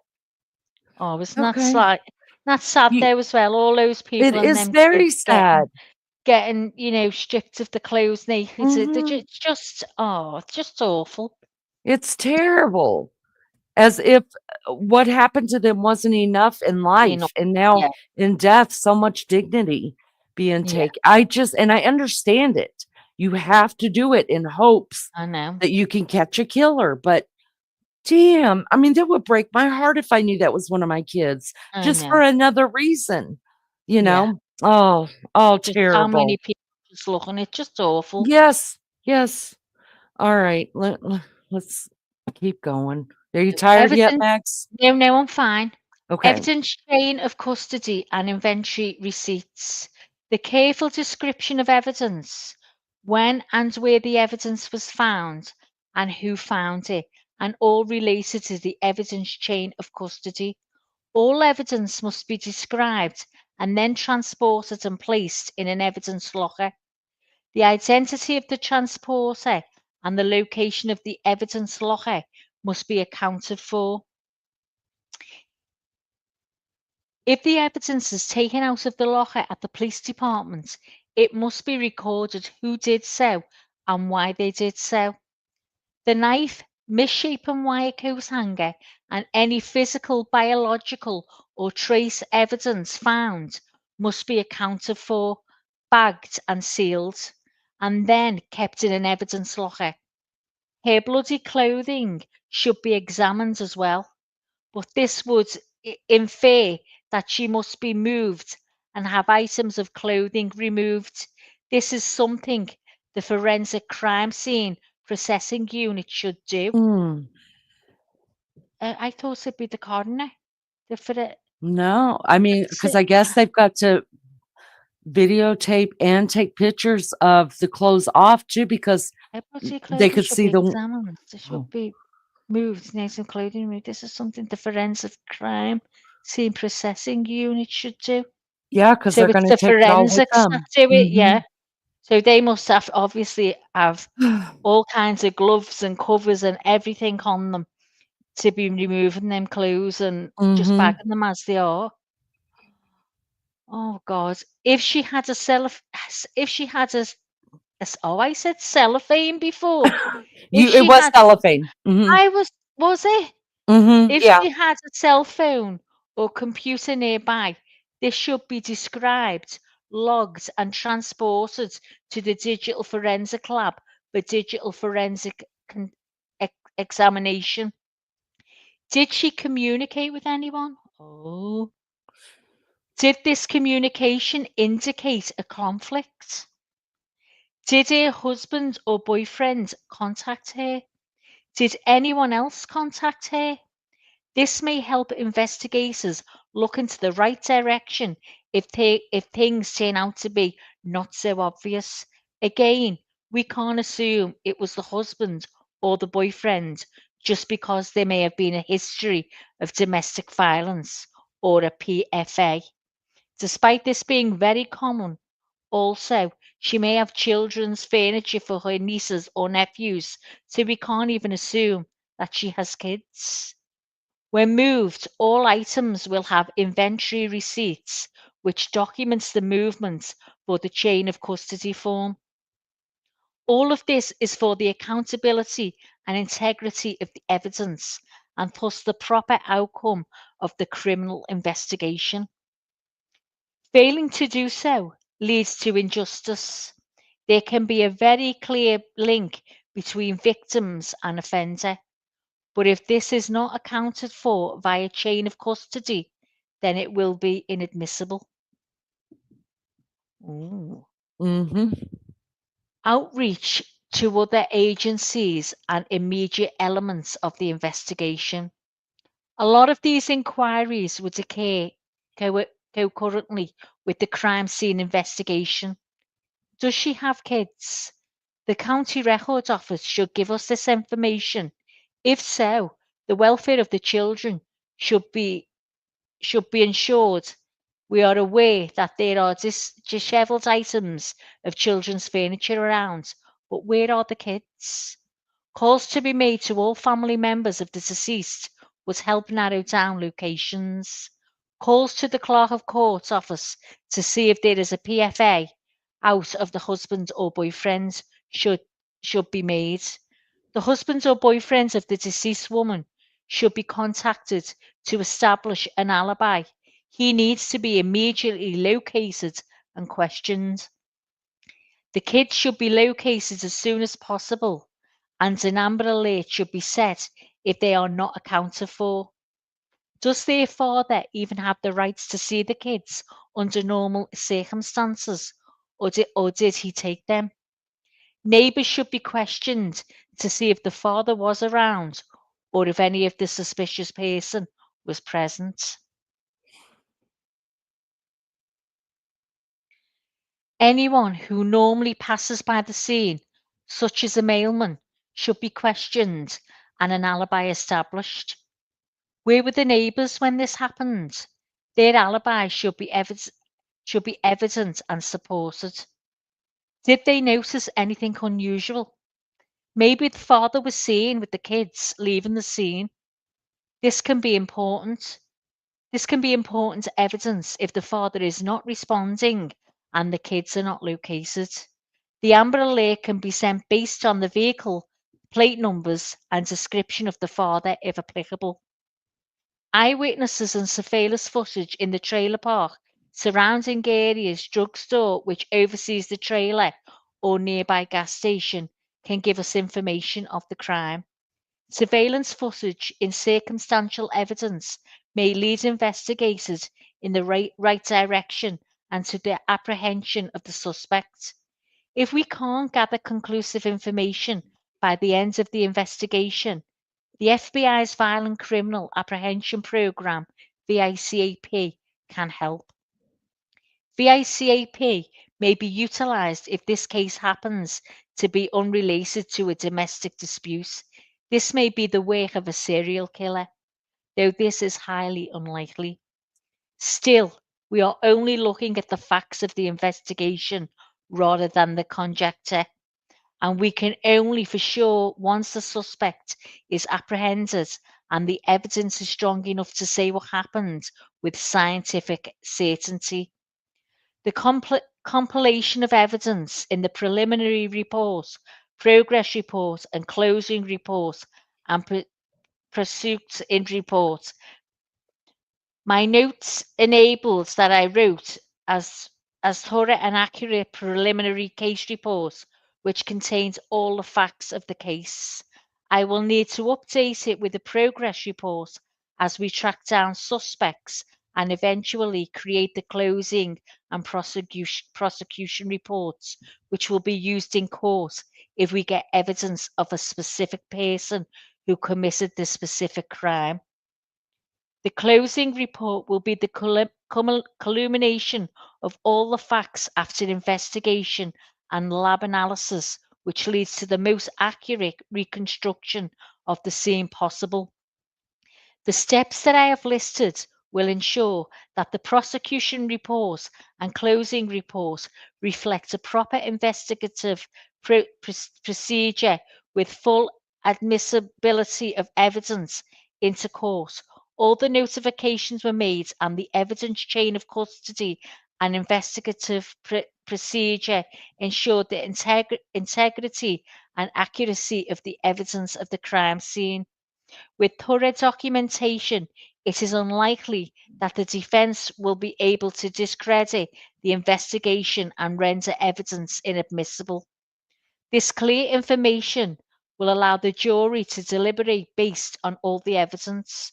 Finally, adding this information to the FBI's National Instant Based Report System, NIBRS, will allow the FBI's Uniform Crime Report, UCR, to give summative information of all applicable crimes to help police officers, criminologists, and criminal investigators understand the social trends of crime, plus aiding future cases. And that's that. And then I mean, there's a lot of that. That is Yeah, the it's really, totality of his paper. And I think he oh got a my B on God, that, you guys. What says you? can't believe he did that. I That's just unbelievable. listen, I'm blown away. I really am. I'm blown away because that right there to me proves that although he may have autism, I only play a doctor on YouTube, y'all, and wear a really cute outfit with prescription sunglasses. Okay. But to me, it says that although he may have autism, there's nothing wrong with his It's not, no, it's not causing him not to be able to get up there. right, No, and no, or to commit a crime like this, or to be yeah, of able to course. reason within himself. He made all kind of the bullet points. He had to make reasons in why he was Yeah. doing what he's doing, what Every the step, cause and effect is of it. I mean, it's all right there. yeah. So I guess He the covers everything, yeah, everything. and now it makes sense why the prosecution would want to show this paper in court because of course the defense is going to stand up and say, look guys, he's autistic, he's got social disabilities, he gives the wrong facial expressions, he laughs at he don't even laugh, he smiles at the wrong time, and then they're going to read this and be like, oh, really? Yeah. Because there's cause and effect here. There is he's given um consequences to, if it's not done right, it'll be admissible in court, inadmissible at court. He gives reasoning, he gives step by step how to do stuff. He gives he knows how to perform safety procedures and precautions, and how to dictate and manage a crime scene, down to Yeah. managing the staff and who's doing what job and the reports that are needed to file a case against the perpetrator Yeah. whenever he's found. You left Listen, no stone unturned. He that's right. covers everything. That's right, Maggie. I mean, oh, it just is bothersome to me. It So is me too. Definitely. I've always known that every little motion, even though it's a pain in the ass to go back and read all this stuff, to tell you the truth and try to understand it, but everything that they're filing that they want shown up in court, you guys, has a reasoning. And now we know why. It wasn't to embarrass Brian or to show how smart he is, or any, what kind of grades he got in school or anything like that. Mhm. No, it shows all those things that we mentioned, right?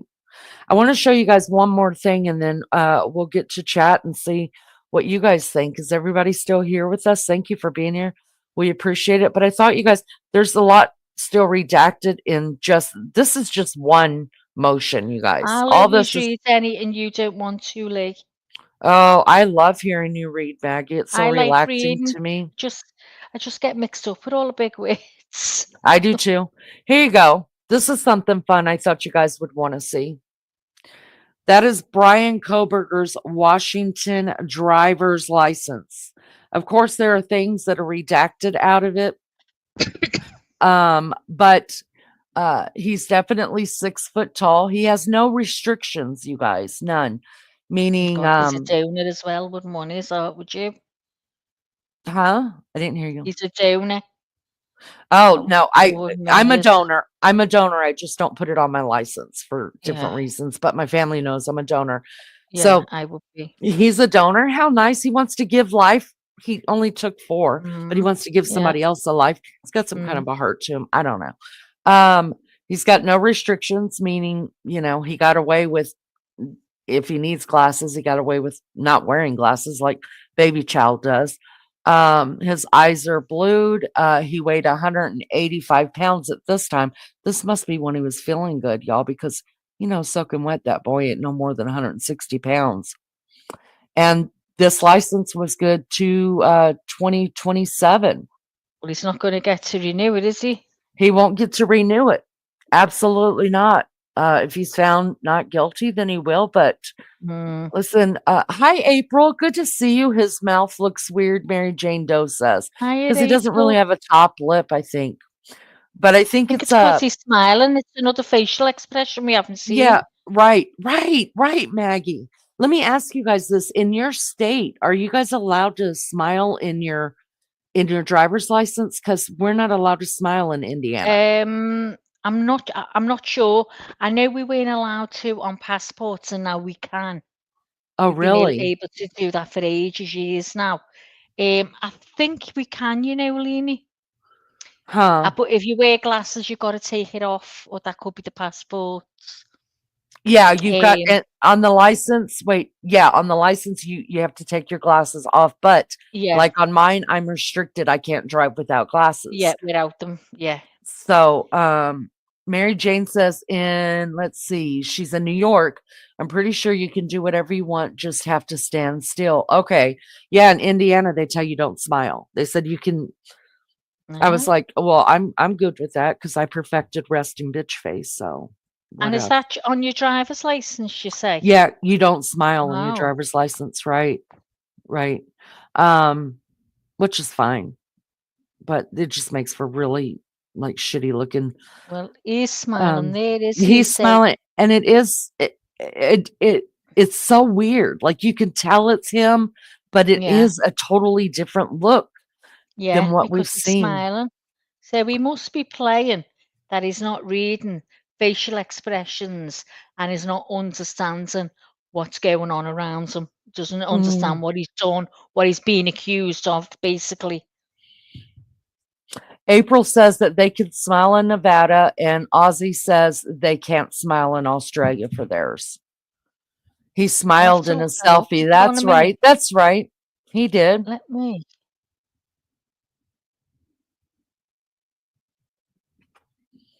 I wish we could put those two up side by side, his selfie and this one. He actually, to me, I mean, this is, it's a digital picture. I understand that. But just to see like weight wise, because he looks a lot skinnier in his selfie picture. I'm just saying. I really, really, here, let me put this up here real quick. I can't move it. He just looks skinnier to me. I don't know. And in some of his pictures, you guys, I was watching his perp walk. You guys, his hair does look red. And in this, it's got a tint to red in it. So I don't know. What do you guys think? I think his hair looks. I think last time when we first showed this, somebody said, "Does he dye his hair?" Because it does look red. He looks round the hairline. You can see like a reddy, like it's like dye or something on his scalp. Yeah, it's like a color on it's on his hairline, like it's been Yeah. moved on. Yeah, like he had just done it. To the top right, at the corner, so to speak, of his forehead, the hair there, that looks a reddy cast on that. Right. I'm just going to put these faces together. But hold on. It should say his hair color here. Eyes blue. Why doesn't it say his hair color? Mine says hair color. I sent you a TikTok where he's looking through the car window. Have a look at that now, and you'll see what color it was. My phone's because charging. That's got the light shining on it, hasn't it? Can you put it on here, Maggie? Let me see if I can put it on. Because my phone's charging, and I don't even know if it's charging. I got a stupid charger. I need to get just one of those charging stations where you just lay the phone down. Stupid thing. But my driver's license says what color hair I've got. His doesn't. It just says height.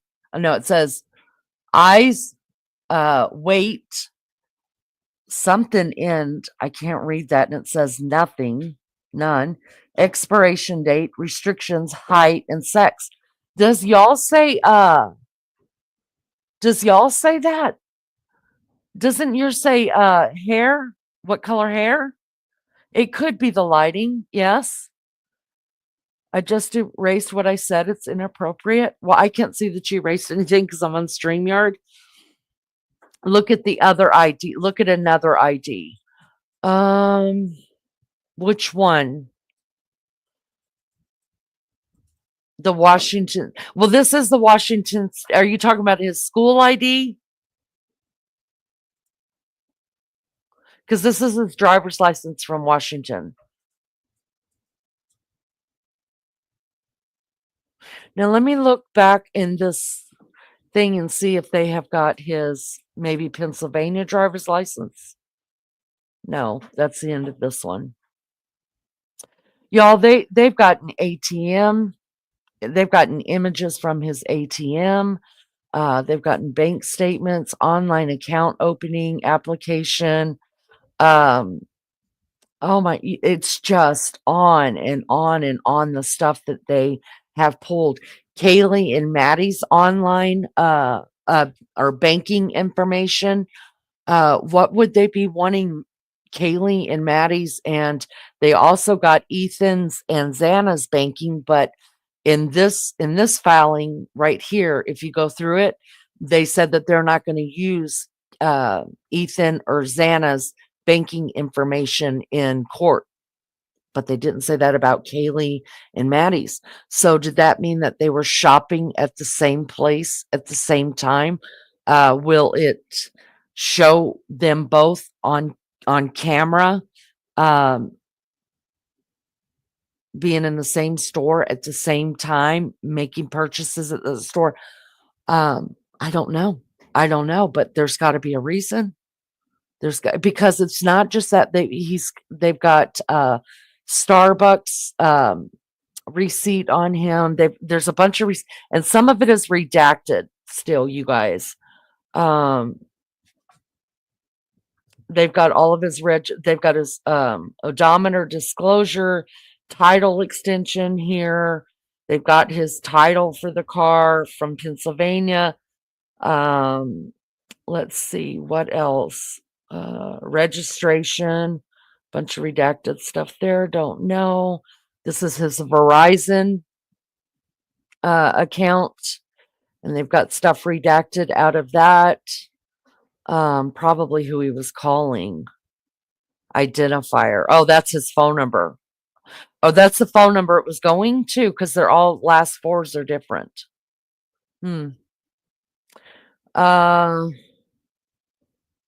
This is the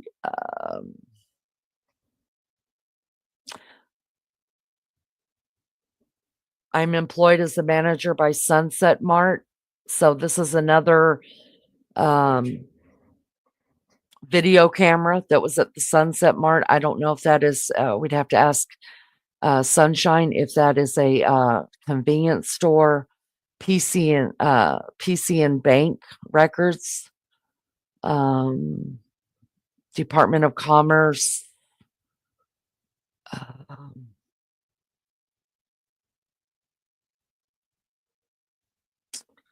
This is all Laytall, of course. So a video was made as a regular practice of the business. So this is another video. I'm telling you, there's video after video after video. This is all redacted. I don't know what that is for. This may be the receipt for Dick's Sporting Goods. No, because that one's above this. This is not the receipt. This is some kind of this may show on it because it states exhibit. So this may show on it how much he paid, or maybe his online purchase. I don't know.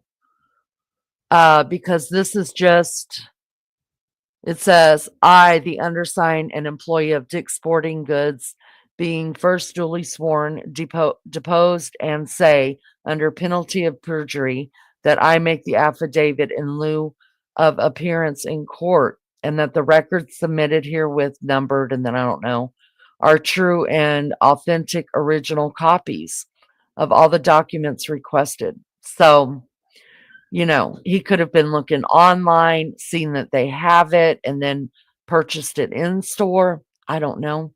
I think there's a regular receipt on it, though. So I think he did go into the store and purchase it. But y'all, there is so much. These are more video surveillances for Costco. Were they all in Costco together? Here's the Dick's Sporting Good receipt. So yes, he went in on oh my God, the poor server, the guy at the cash register, his name's on here, you guys. Poor guy. Reprint date was 11/14/2022. So the date is 11/13, and I guess they reprinted it. Card number, it was a Visa. Oh, wait a minute. Oh, this is the Corner Club. Okay, this is for Kaylee Gonsalves. So this is her bill from the Corner Club, you guys. I thought it was Dick's, but it's not. And you guys, Homegirl ordered 9 well vodkas. That's shots, right? 2 add juice and 1 $4 pint. That's what they had to drink at the Corner Club. Wow, she tips good. She tipped $6.50. Good on you, Kaylee. Anyways, yeah, that's what they had to drink at the corner club. So did her and Maddie both drink those drinks? All of them, or did one of them drink more than the other? Because to me, on the video of them together at the grub truck, Maddie was completely out of it. And Kaylee was, I mean, just being her cute little self, taking pictures. She just looked more calm. But, liquor does affect people differently. Some people get mean, some people get more loving, in my case. So there's that. Maggie, what you got, girl? What you got? Okay, so I've just uploaded the pictures that you wanted there. So just let me get it for you now. This one where you want to see the colour of his hair, where he was driving, it Okay. wouldn't let me open it, so I'm still trying to do that now. See, I've took that off the screen. It's not really. Yeah, it doesn't show the as close because it's digital, right? Yeah. But I Swanee, I let me see The something real difference quick. when he's What do we? smiling. Yeah, and and the smile and the selfie, you guys. Sunshine, I can't even remember the name of the damn store now. Does anybody in chat remember the name of the store that I said we need to ask Sunshine if that is a convenience store that I just read, and I clicked off that screen already. So if you guys are watching some of his court appearances, by the way, he has another court appearance scheduled for April the 9th. That's the next time he's doing court. I don't know if it's going to be open or a closed proceeding. I don't know. I don't know if they're going in for more motions. I don't know what it's for, but the 9th of April is when he is going in for his next court appearance. No, not Dick's. It was damn it. Somebody rewind real quick and see what I said. I don't think you can rewind on it.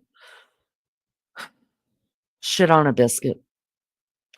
Let me see if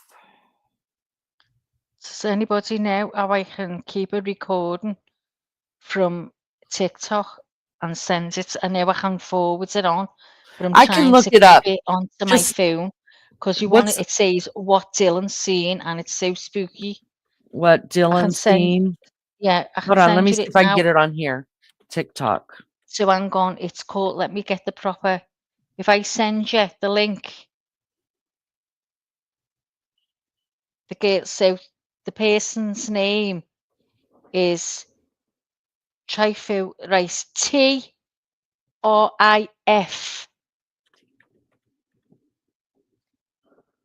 You ready? TRIF. OLIUM for mother, Gale with a capital G. So capital T at the beginning and capital G for Gale. And it says this is likely what Dylan Mortensen saw that night. I don't know who made this, but great job. It is spooky. Let's see her real quick. Good. And what is it called? Is it called What Did Dylan See? It's called This is Likely What Dylan Mortensen Saw That Night.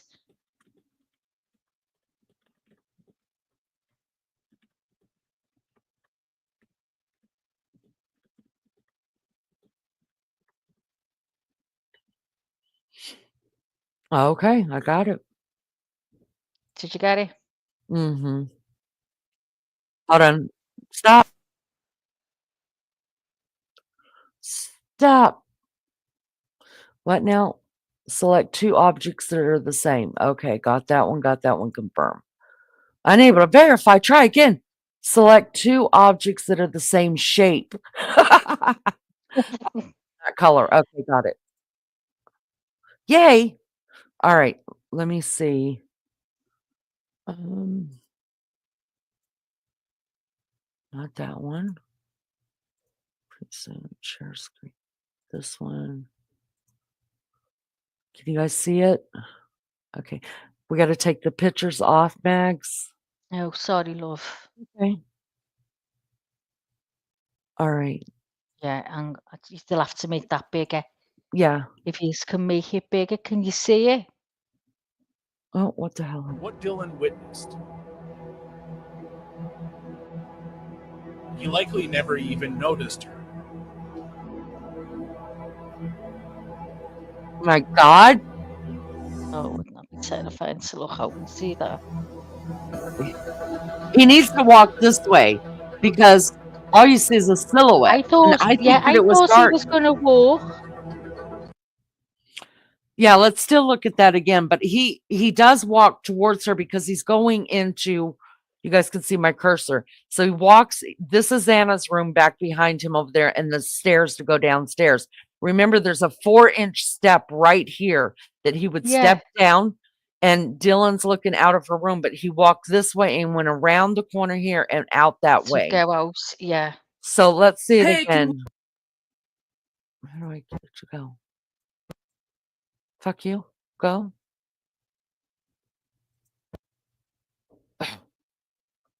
Did you know Hey, that can we talk? We sure can. No, I don't want to talk. Dylan's sister was at the crime scene? Is that Dylan's even sister? allowed? Yeah. Oh no, sorry, Brian Koberger's sister. Why No, is she Brian was. Koberger's sister at the crime scene? Is that even allowed? And it's here on TikTok.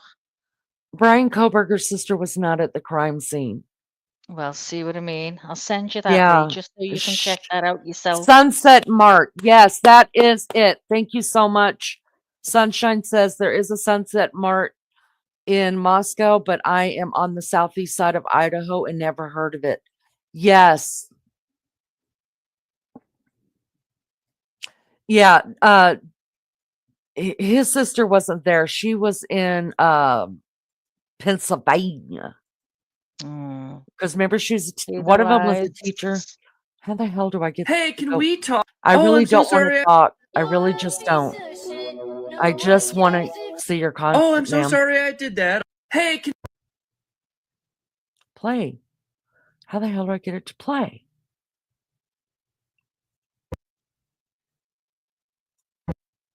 Fuck you. Hey, can we? No. How come it won't play again? It doesn't matter. I mean it.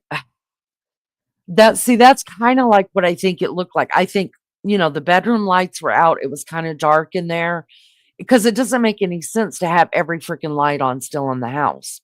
Who knows though?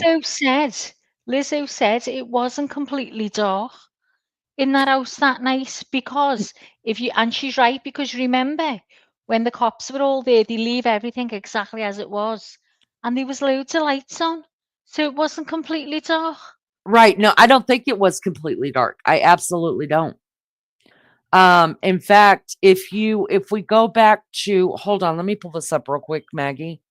This is good. Let me pull this back up.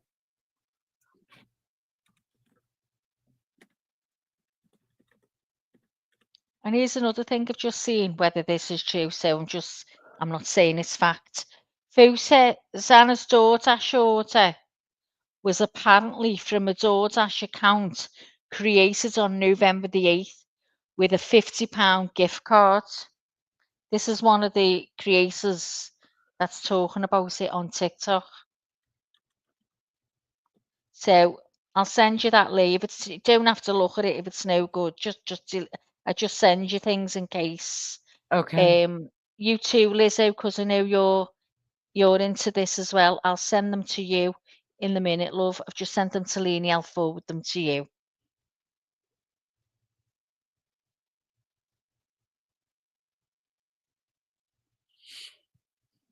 All right. I think this is it. Site can't be reached. Come on. Catch up.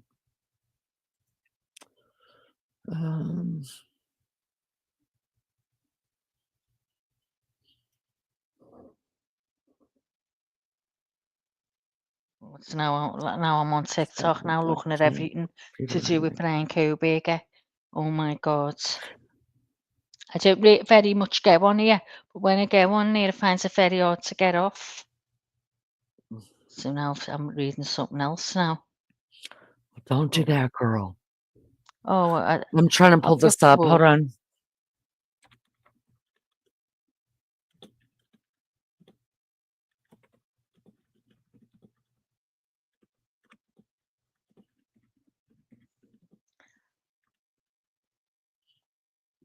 What's that? Wasn't that a detective that just looked like it? I don't know. It was a blonde girl, Mary Jane. I don't know what she looks like. It was a blonde girl. It did look legit like, but you know that means nothing. So it could very well be love.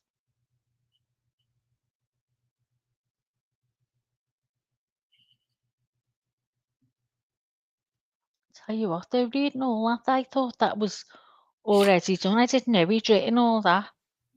Oh my Let's. God. We're not going to watch this whole thing, you guys, because it's 44 minutes long. But you guys are welcome to go back and look at it yourself. But I want to remind you, because you may have heard it, you may not have heard it, you may hear it again. The reason, well, you guys know it went all crazy with the fraternity Sigma Chi in the beginning. They weren't sure if Sigma Chi was involved in the murders because apparently Ethan had a fight with a brother at a party the night of the murders. Over whatever, I don't know. And then that, early morning hours the next morning, they were all killed. So a lot of people believed and may still believe that Sigma Chi brothers may have something to do with the murders. I don't believe that personally because of talking with my kid.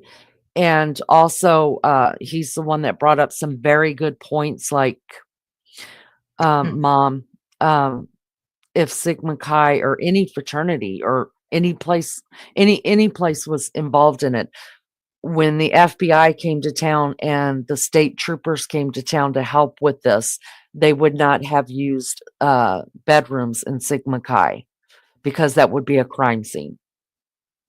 And he was right. So I don't believe Sigma Chi had anything at all to do with it, but I want to show you guys some of the video that had happened the night before the murders. This was the night everybody was out. It shows Sigma Chi in the background. This is at Band Field where some officers pulled over some kids or kids walking or something. So let's just look a little bit at it and see what happens here.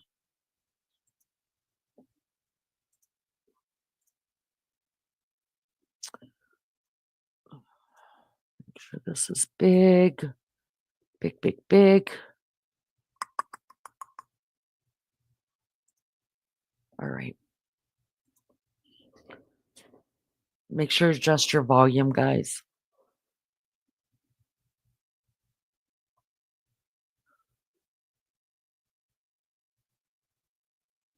So this is the body cam footage from a cop. There's some kids right there. You're going to hear some sound in just a minute when the cop turns on. There's Sigma Chi right over here. Behind the cops, across the street behind them. They're walking away from the murder house. Come over here, talk to me. Moscow PD. Hey, is that beer? Now, let me stop you right here. So this is looking back again. Some people said this car right here was Brian Koberger's car. Kind of looks like it. I don't know. But it's actually, I think it was, I don't know what car that is because the cop car's over here. Well. But back over here is where the murder house is over here. So you could see all these different places to live, you guys. This is a very concentrated area. And there's no real reason for people to be driving. And it's not like they're two lanes. You're pulling over to let someone by because it's just like small roads and parking lots that people are parking on the side of to live in these areas. So there's really no reason if you're out driving around at night to look at the stars. I may drive down this one time just not knowing where I'm going, but I damn sure ain't going back to it. I mean, it's too congested. And that's the last thing I need when I'm having anxiety. I need to be out on the open road.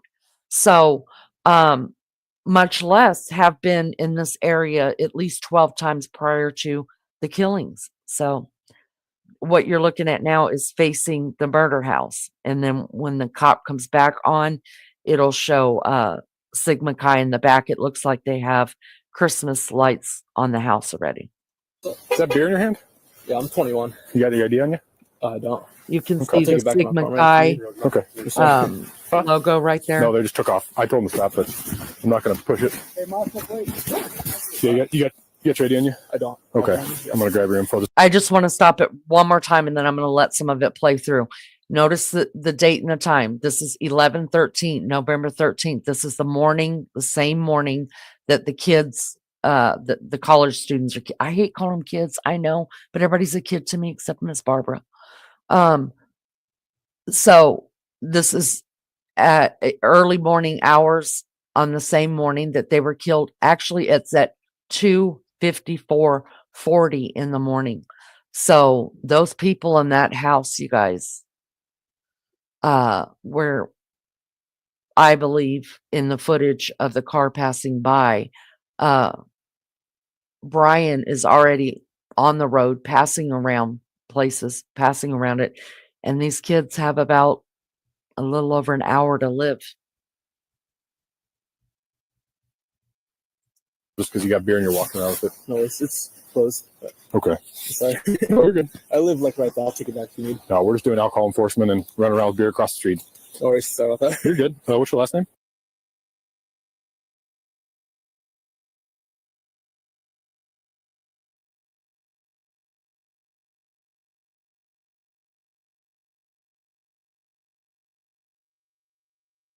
Date of birth. 2001. Like one. How'd you pull that one off? That's an awesome birthday. Yeah, lucky birthday. You have a driver's license? I don't have it. What? No, in general. I do Yeah. have one, yeah. What state is it through? Idaho. Idaho. Okay. So I'm just going to check if everything's good. Since they're not open, I'll let you hang on to them. Okay. So- So I get charged with anything? No, or- no. Appreciate But it. it's just enough for me to stop, check, make sure you're 21, No worries. walking Yeah, around I here in get it. public.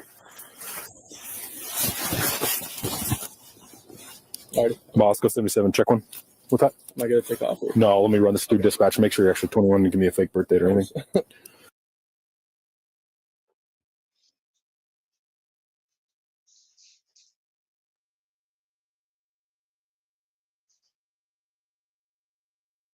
2001, male through Idaho.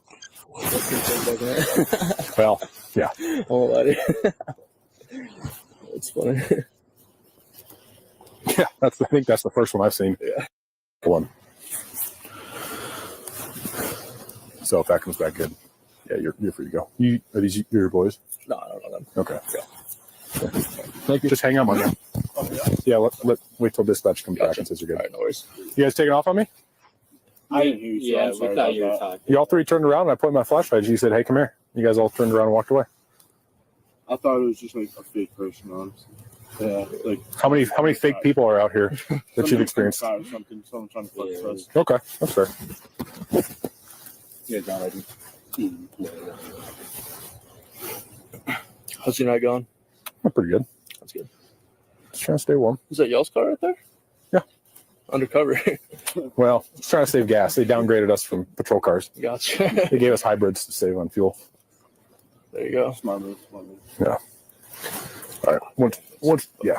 Once dispatch lets me know that actually exists, I'll catch you this. All right. No worries.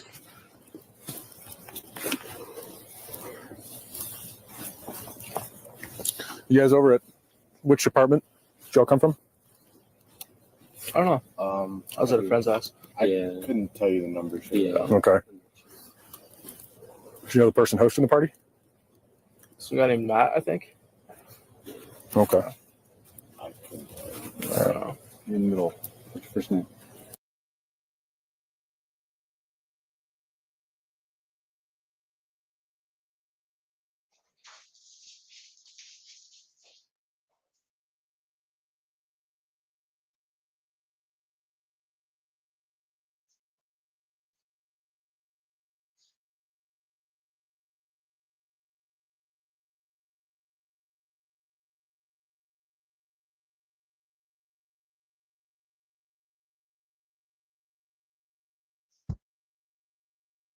while we're waiting for this to come back on, I'm just gonna tell you guys this came out early. This came out really early when everybody was like Sigma Chi, Sigma Chi, Sigma Chi. Yeah. Because I think these are fraternity Yeah. boys, and they're walking back to the house from a party. But did you guys hear the cops say that how many people do you know out here that are faking? Yeah. So they're not used to what just happened. That just Did goes you to show you see? they're Did you see the lights on in the house behind them? uh-huh. Yeah, It but went these are on, apartments too. They're apartments too. but But I thought that was the house they pointed to, the 112. oh, to The house the girl where the murder was.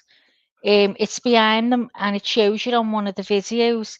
You that see the that light going off at that time.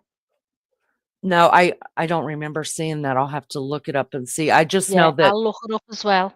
okay.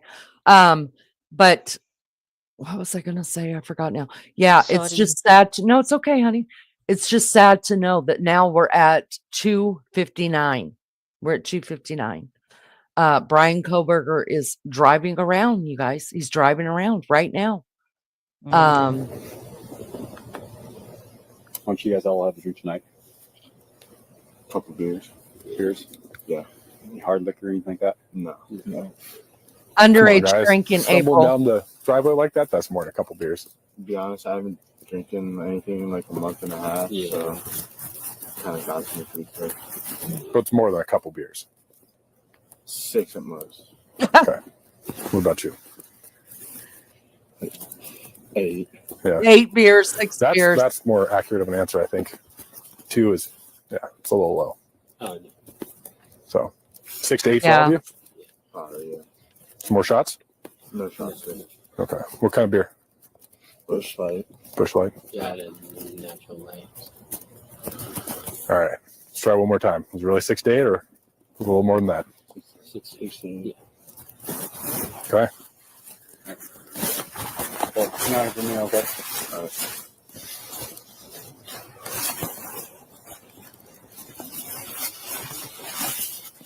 Now these guys are blobbed out because they're underage. 5977, are you going to be issuing?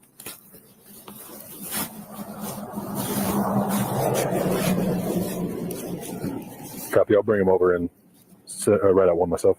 Me All right, guys. too, Come on over sunshine. here. Yeah. 2 is a little low.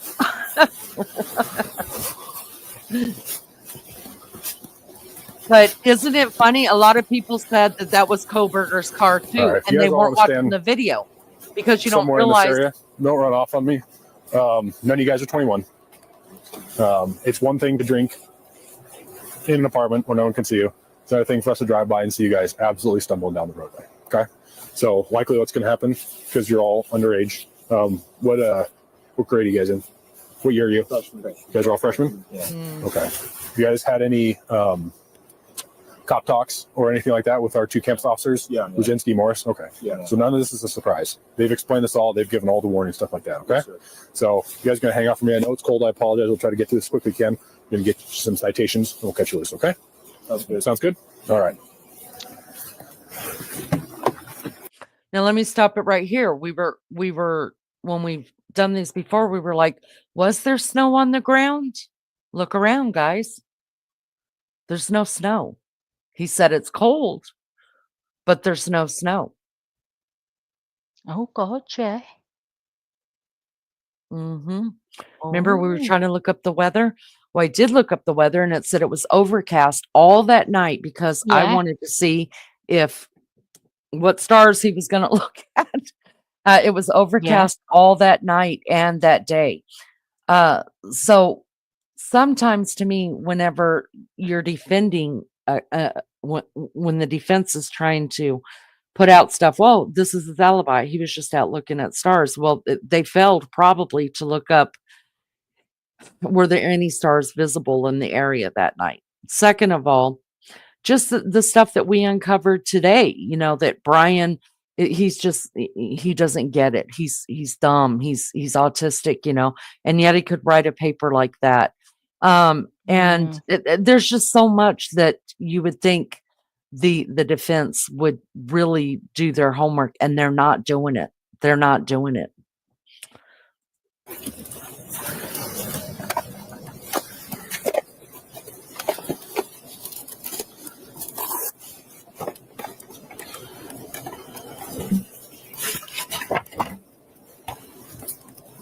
Go ahead.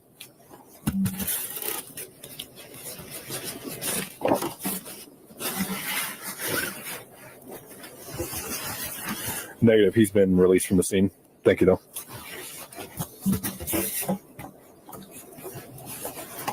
Homeboy lied to you. What's that? Homeboy lied to you. No, he showed me a picture of it. I don't know if it was a 2-part blast, and I don't know if I messed that up, but he showed me a valid picture of his ID. I can even see the hologram in it. Do you want to give me one of their info and I'll start? Y'all know these kids are scared shitless. I got his address in front of me. Okay. Actually, go ahead with that. All right, so they're given information about these boys. Listen, this happens all the time. I don't, and these guys, they're doing their job, and their job is to also put a little bit of fear in these guys and make them realize, what you're doing is against the law and it's dangerous. It's really, really dangerous. Obviously, we know what's going to happen in an hour from now. They didn't, but it's dangerous. And so, this guy's just doing his job, and he should be doing his job. Because don't we wish we had a cop at the scene seeing Brian drive around that house that many times, and pull him over for something that is suspicious.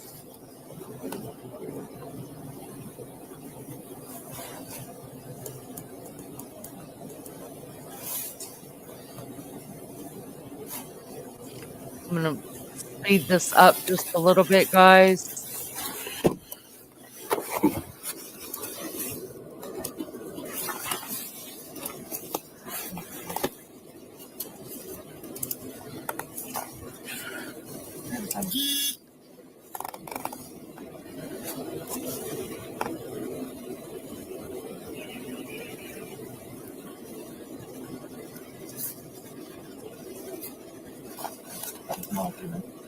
Not anything yet. You've not? Okay.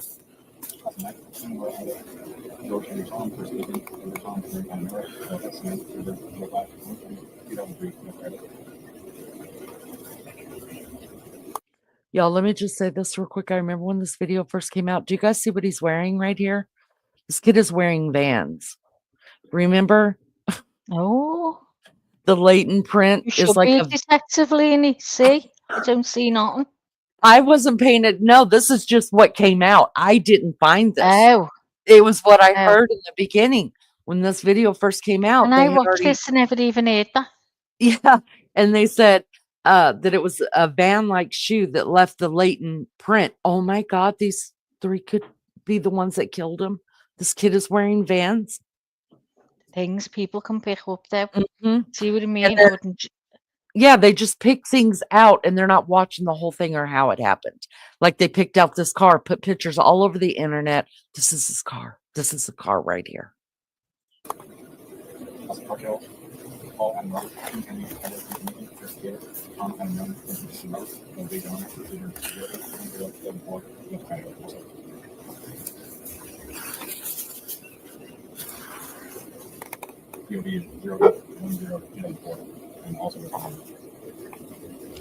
I think he just ends up writing them all a citation. Pretty good. It's going to be last of Regan, Robert Edward George, Adam Nora, first of Peter, common spelling, middle B boy, DOB is 2003, Milford, Idaho.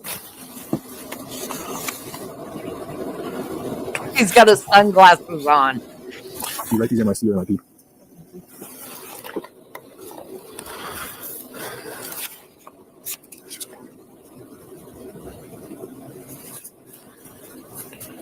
We're good for, thank you.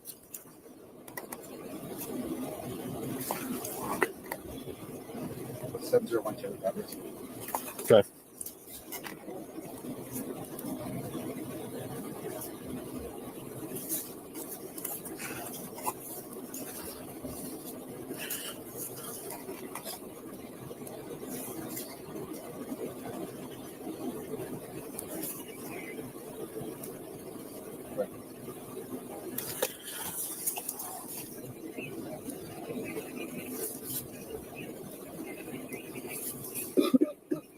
Sorry, guys, almost done. We'll get done, sir. Officer. driver's license information. Charge can be minor in consumption. Idaho code. Here's the location. My info down here. So you need to have this either contested or paid by the 1st of December, 2022 at 8:30. Do you know how much it would be? At the courthouse, I do. If you could sign the yellow there, the charge for MIC MIP is $487.50. So, thanks, man. Thank you. I'll get you a copy here. Thank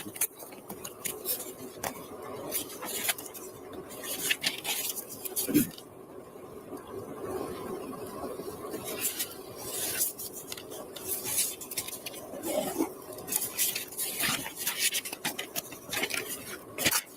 All right, man. Any questions for me? With that, yeah, you're good to go. Thank you. Perfect. Yeah, you too, man. All right, guys, almost done with yours. Either you've been issued an MIC or MIP citation before? Okay.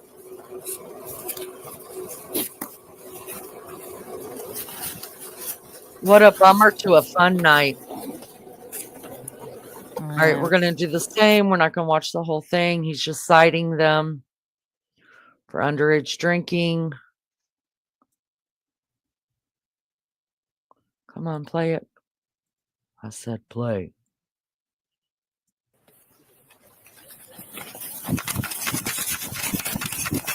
Uh-oh.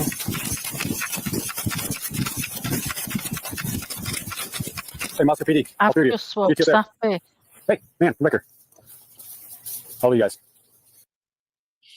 Yeah, so these are the 3 in the beginning as well. Why they're backtracking it, I don't know. Or what happened, I don't know. But I wanted to get to the end of this. At the end of this, you guys, it is 3:16 now in the morning. 3:16 in the morning is when this ended. I don't know what to say. It just it's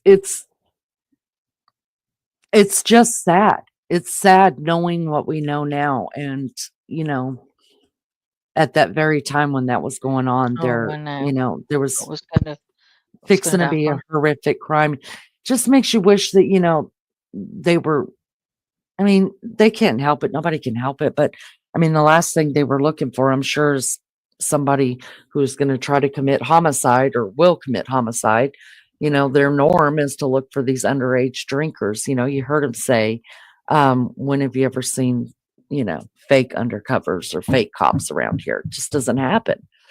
But wouldn't it have been interesting if they had been able to pull Brian Koberger over for suspicious behaviors?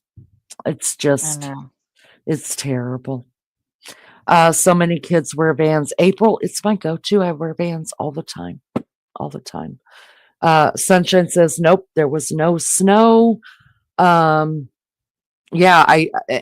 I watched, I think a lot of us watched the video too. And maybe when this is when I started, you know, talking to Baby Child about fraternities and stuff like that, just being involved in shit like this, you know, and I learned a lot.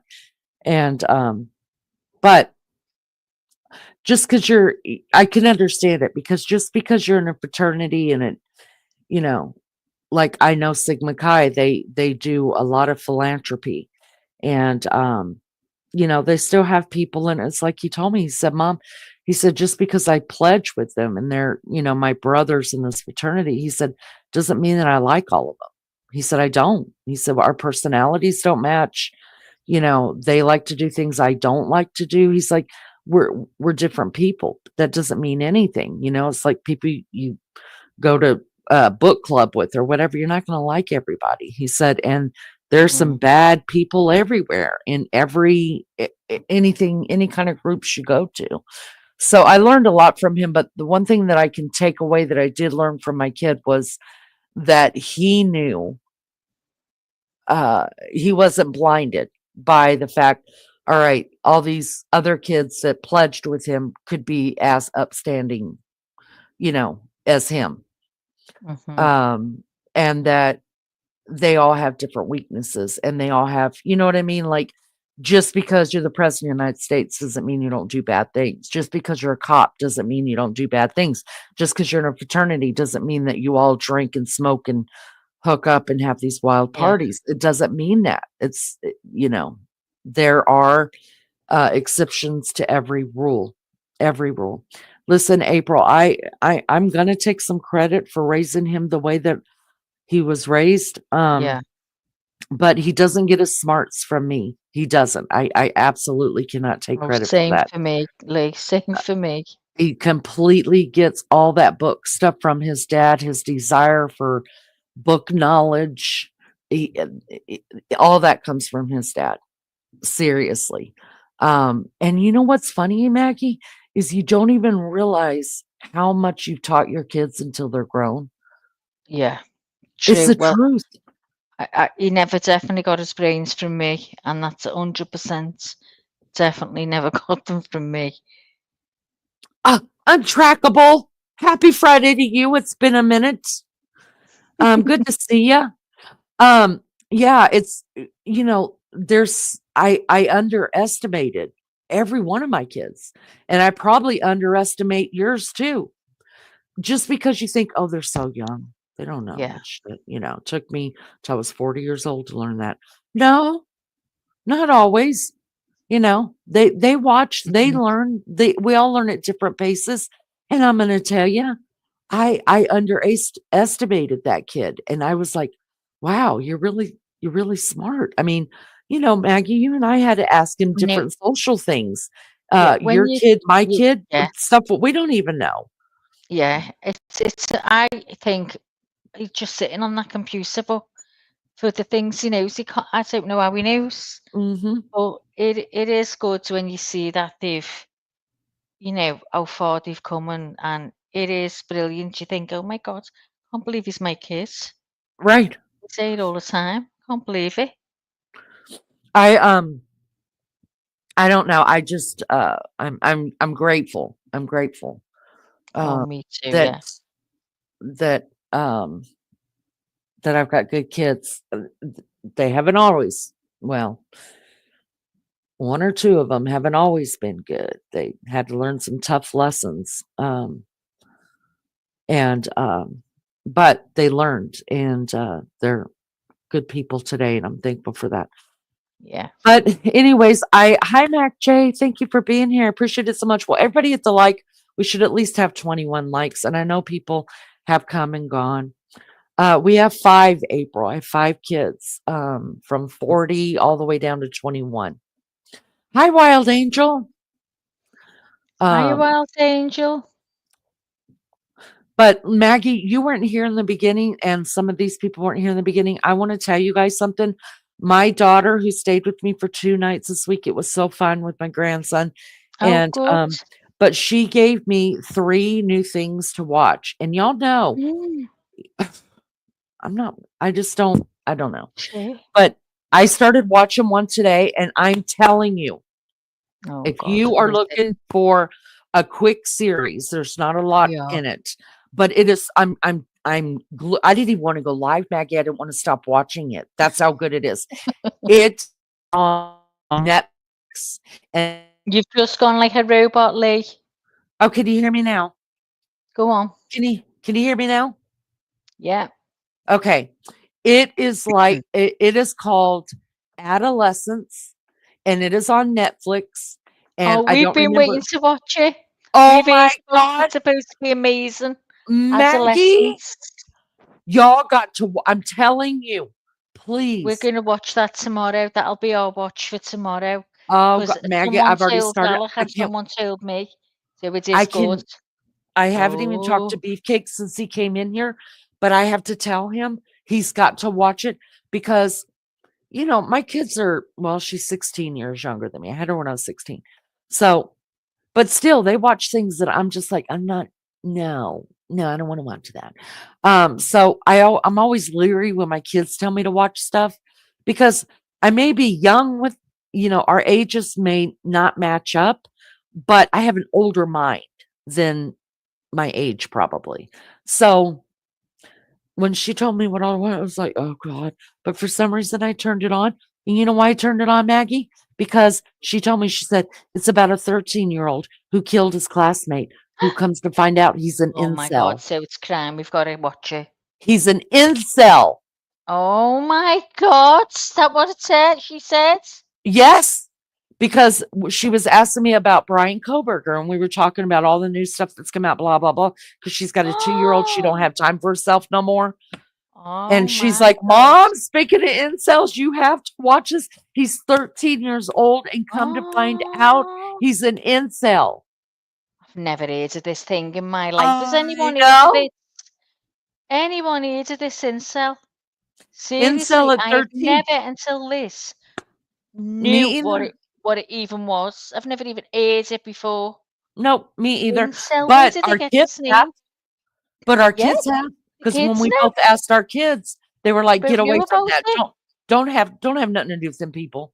Our boys were Everyone's freaked out that we were listen. asking them about incels. Everyone in chat will all watch it tomorrow, and we'll all have to talk about it. Oh Please my watch it. God! Please, because I'm going right back to it. It's on Netflix. Oh, are It's you still called watching? Yeah, I just started the first episode today, Oh, and then I get had to off, stop it girl, and and come on here. watch. So I'm gonna go in there and let Beefcake know Yeah. about it. But I was glued, you guys. No phone, no nothing, just sitting in front of the TV, Oh, I'm staring gonna at be it. my crocheting tomorrow. This slipper's gonna be 4 foot wide and 4 foot long. Yes, it I will, can't because you're wait. gonna be like, "What? Wait, what? Oh, oh!" It was just getting to some good Oh, parts. can't There's wait. RC the Godfather's in here. It's been a minute. He said every Where? generation blames I the one don't before. see.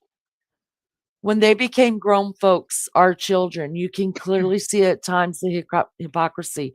Remember, when they're young, they don't know any better. Amen. I listen, I'm 55 years old and I still blame my mom for stuff. Yeah, I still blame my mother, and I believe it was her fault. Anyways, I look at the well, picture every day. I know, I do. And But you know I what's say the funny? same. I see my mom in me so much.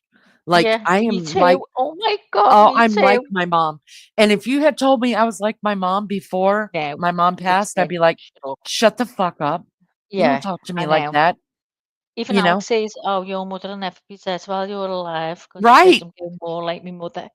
right. And it's funny because my sister Dawn looks just like my mom, but I act like my mom. And I see it all the time. I'm like, oh my God. When you Oh my do God. something, you go, oh, you just realise, don't you? I looked at my hand the other day and I went, "Oh my God, that's my mother's hands. Uh-huh. Oh my Yeah. God, it's my mother's hands." Just Becca, hello. Gosh, it's Hi, good to see some people Bex. we haven't seen in a Oh while. my God, everyone's coming in. Everybody's coming in. So, Oh, anyways, what at least get through the right. first episode and then let me know. Watch the incels. I'm saying, what's it Yeah, watch called those again? incels. Adolescence. Adolescence. Watch Adolescence on Netflix. TLC is me. Girl, you at work or you getting off Oh my finally? God, it's TLC. They're all Me, coming in. TLC. Every time I see TLC's picture, I just want to hug her because she looks sweet. Doesn't she look sweet? Look, Do let me you show know? you guys. Let me show you on. Oh man, I'm moving everything around. Look at her picture. She just looks sweet. Oh, look at her earrings. I love it to match it up at a Looks sweet. pony thing. Yep. She looks like an 80s girl straight up. Oh, yeah. I love it. Girls just wanna have fun. Come home in the morning light. My mama No, says, "What that's you what you're gonna gonna do with do with your your life?" life. We've just been talking about Coburg and how we're single girls just want to have fun. You see how this how we change all the time, go from one to the other. Yeah.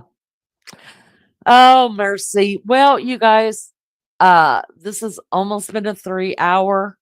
I think that we've probably racked your brains with all of the reading and the stuff that we've put on, and everybody's got other stuff to do. And So let me just we ask this. Did anyone see what I was talking to Lenny about before when it all first happened, the murders happened, and we seen the video of those kids being questioned by the cops?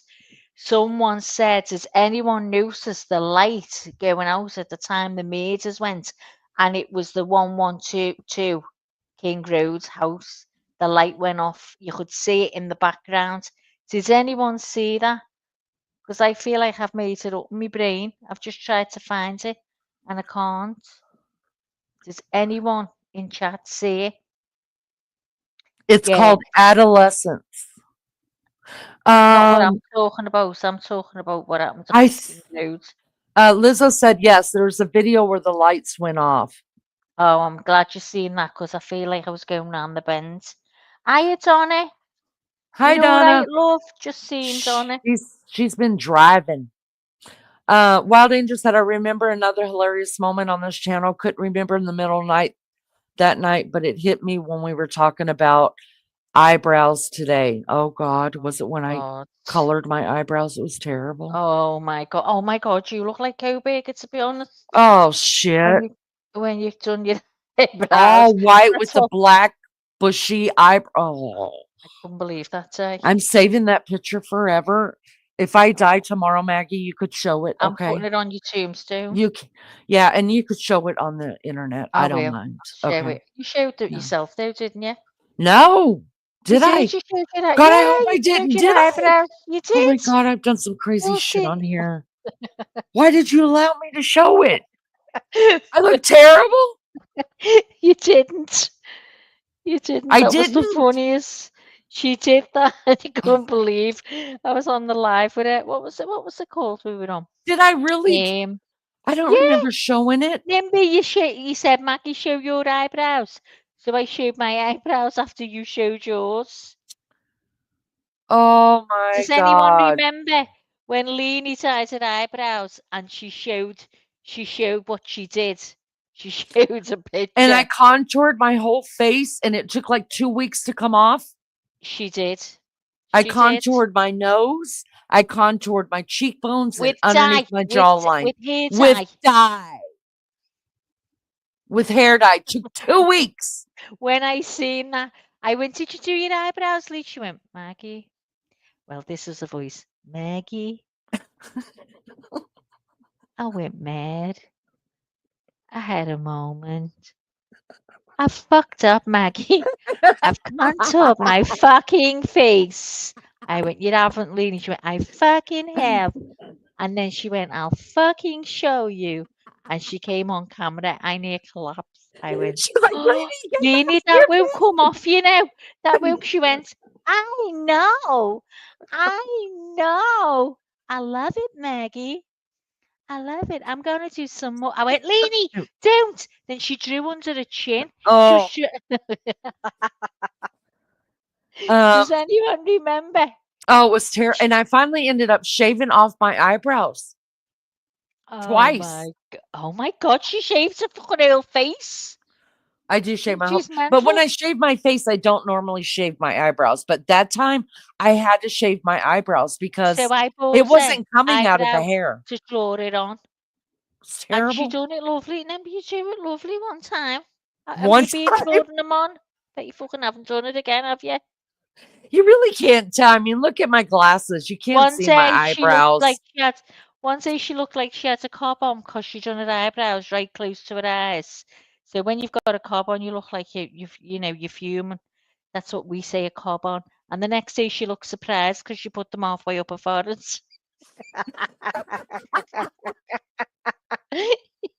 Yes, Miss Barbara. There is the link. Come on up and tell us about what you got to say.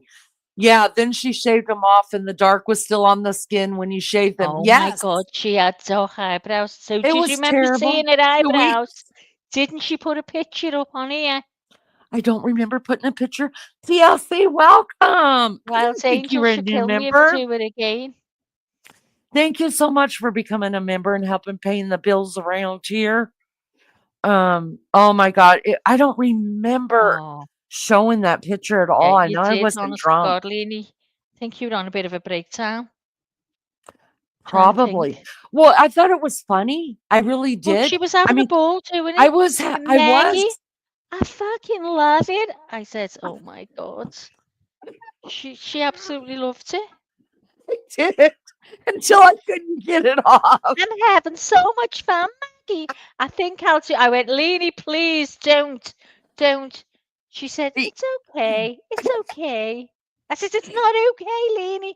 Ah, fuck it, she said. Fuck it.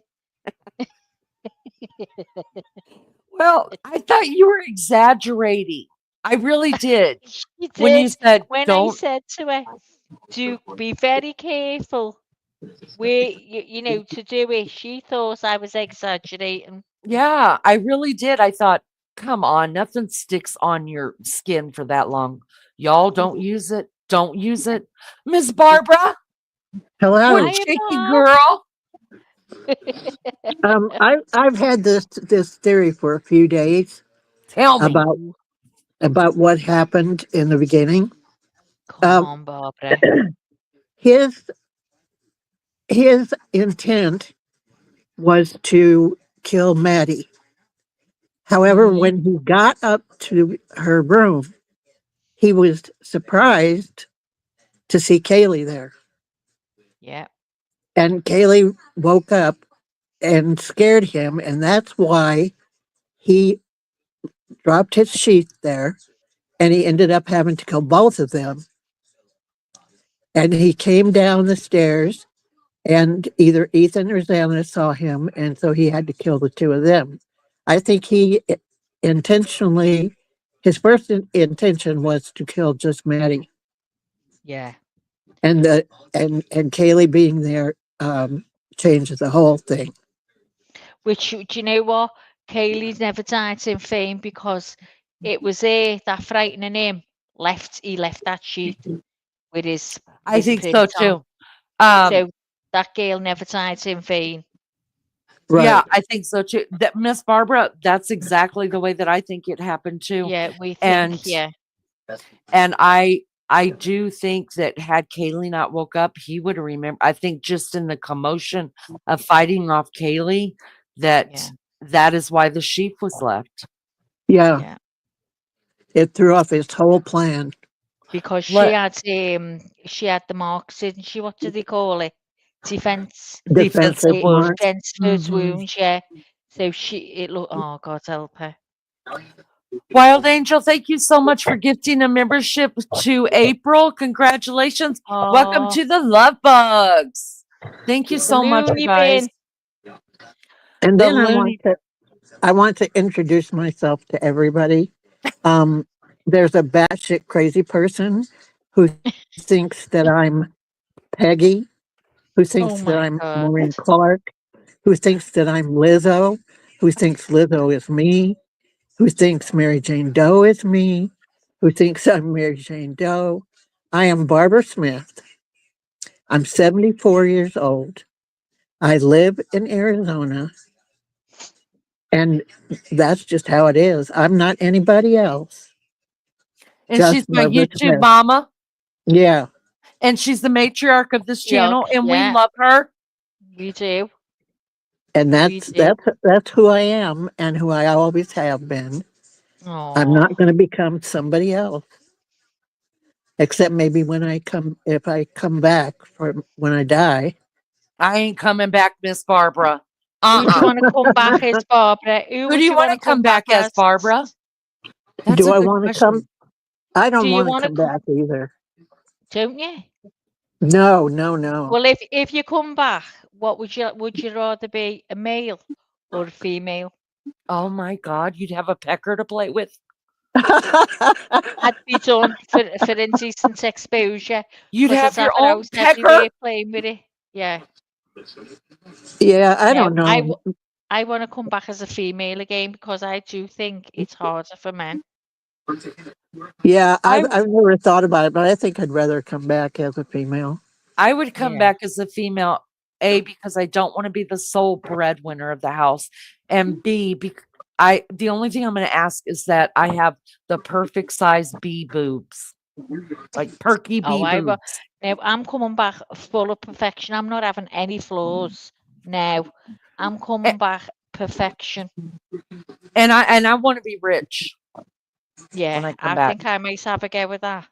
Just You know, enough I've to never had the desire to be rich.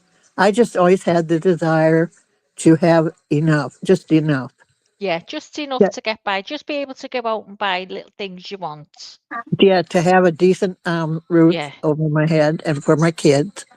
yeah. Oh, that's another thing I didn't say in my introduction. I have 2 children, 2 children. a male and a female. And you They're got both grandchildren. Yes, and I have 3 grandchildren who are exemplary. And God, my children are both in their 50s already. Um, And and then, well, I actually have 3 children. I have 2 daughters. One is Leanie. that's right. You damn right. I Oh, claim yeah, Miss Barbara. Leanie. I'm going to tell you that right now. She's OG here. Shut up, Leanie. I want to be Barbara's daughter as well. You don't get to be Maggie. Get your own. Shit. Well, I am. Just kidding. I will share Miss Barbara as long as you're good to her. Thank you. I never want to be a man. Do you not I old wouldn't want to enough to be a be man my either. mother, though? Do you guys watch men? Like I have a thing with looking at men's peckers. I really do. Oh my God, that And woman. I always think, this is what I think. I think, how the hell do they walk with that thing in between their legs?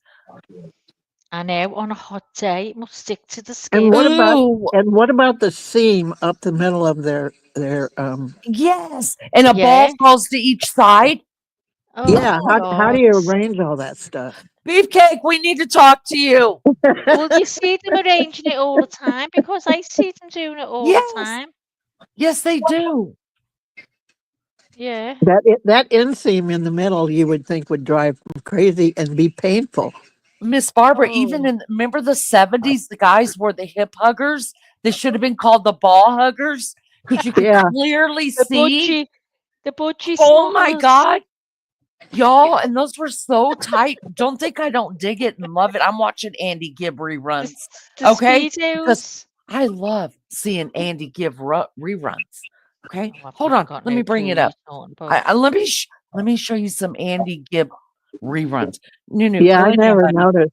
I never noticed his. Oh my, tattoos. let me help you notice. Oh, I don't even know who it is. we can't be friends. You don't know the Bee Gees, Maggie? Oh, the Bee Gees. I didn't know she said the Bee I Gees. said Andy It's Gibb. Andy Gibb. Oh, yeah, Auntie Gibb. Yeah, of course I do. Oh, I've never noticed I'm them. gonna have to start this and stop this so I don't get in trouble. Oh, please wearing jeans in this one. All right, hold on. Can't Starting believe stop. Leanie's looking at the Gibbs brothers as Packaging I bulls. are. I like weenies, and I'm gonna ask you about that not hurt. Anyway, Auntie Gibb was the best looking. oh my God, I'm feeling my jam. Woo!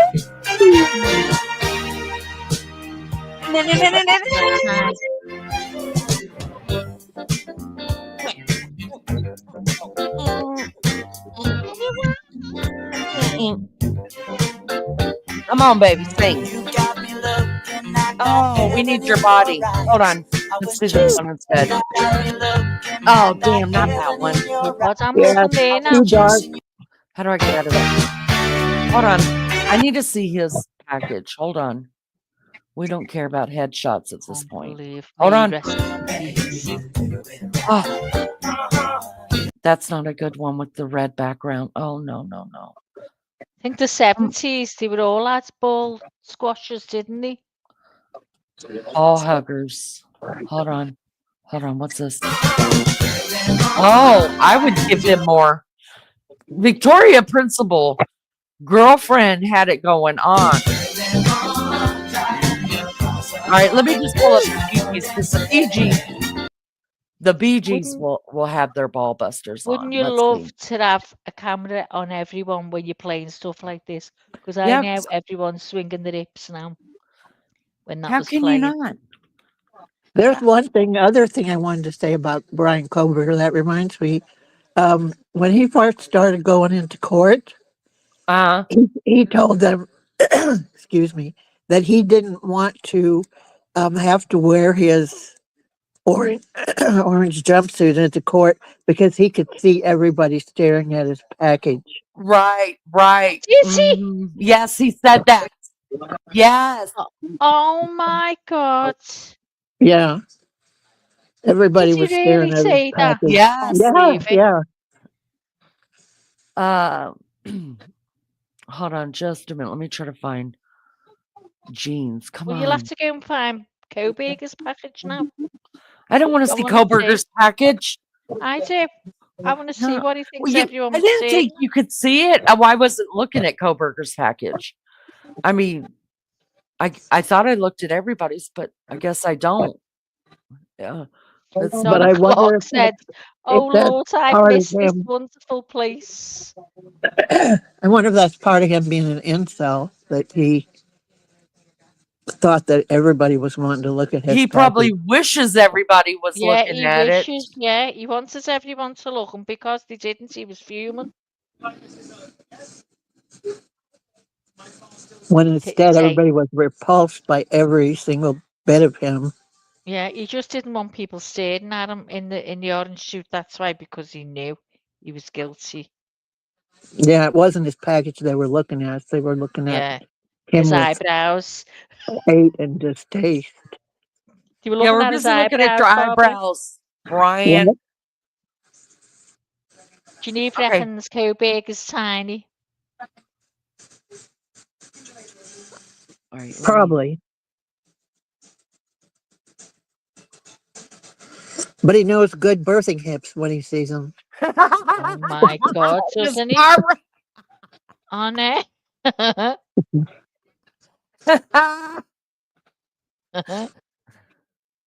Oh, come on. Why can't I find, when I'm not looking for bippies, I find them. They come up. I'm like, wow, there's a bippy. Never heard it called a bippy before. That's what I taught my kids. Bippies. Hold on. This is just worth playing. Let's just play it because it's worth playing. Love me some Bee Gees.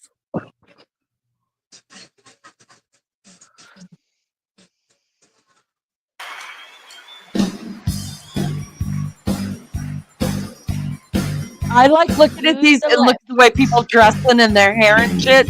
Yeah. Big collars. Isn't it sad that only one is still alive? The oldest. No. Oh, it must be in the 80s because his pants aren't as tight. Damn it. Did you guys know that these two are twins? Maurice and Maurice and what was his name? Robin. Maurice and Robin are twins.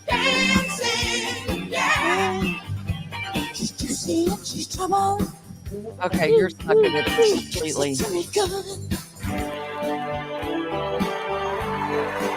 I love this song. Hold on. I gotta find something better. I'm sorry. One more time. Give me one more shot at it. That wasn't even one of their best songs. Let's see. Well, the lighting at the shows is so weird that it's hard to see. Bee Gees live on stage. That's what I'm talking about. In the 70s. Let me put 70s.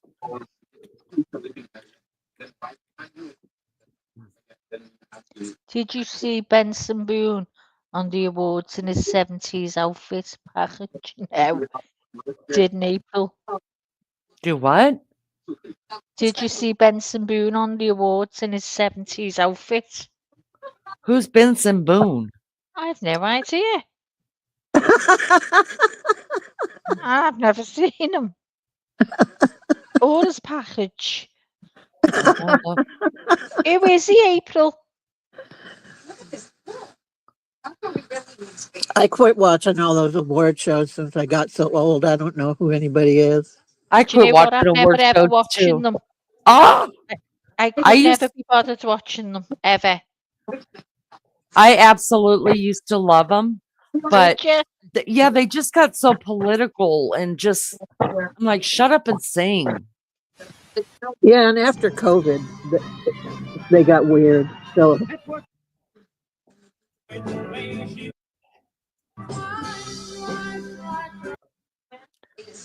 Oh, TLC said, didn't he win the Voice of American Idol? So that's who he is, I think. Oh, I don't know. So Lizzo says, dancers have great packages. God. Libby Spence in his tights, lol.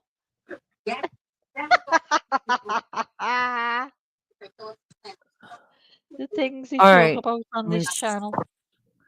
All right. I just love this song, you guys. So just What is it? overlook my singing because I'm gonna jam.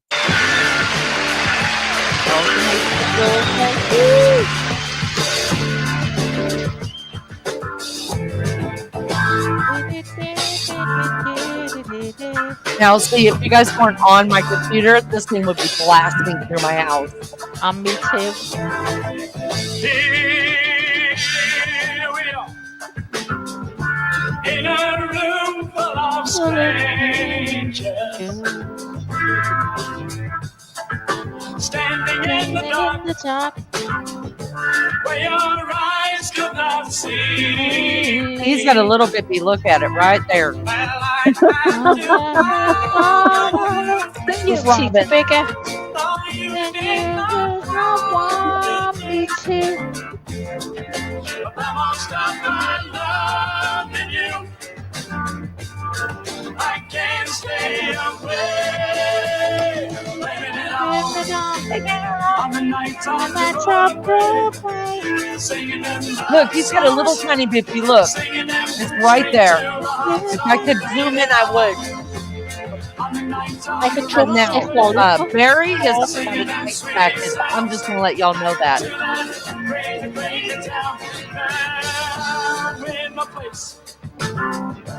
There are so many others I'm pretty sure standing in the line.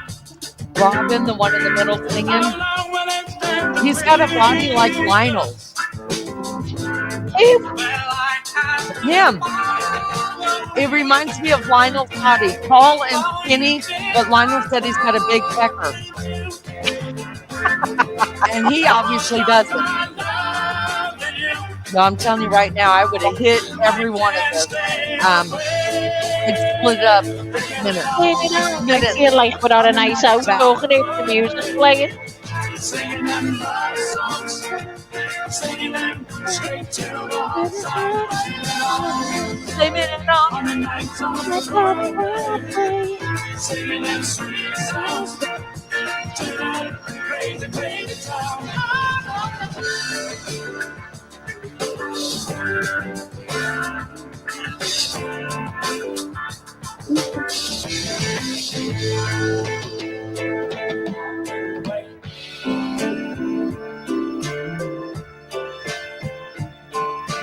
Even if it takes oh my God.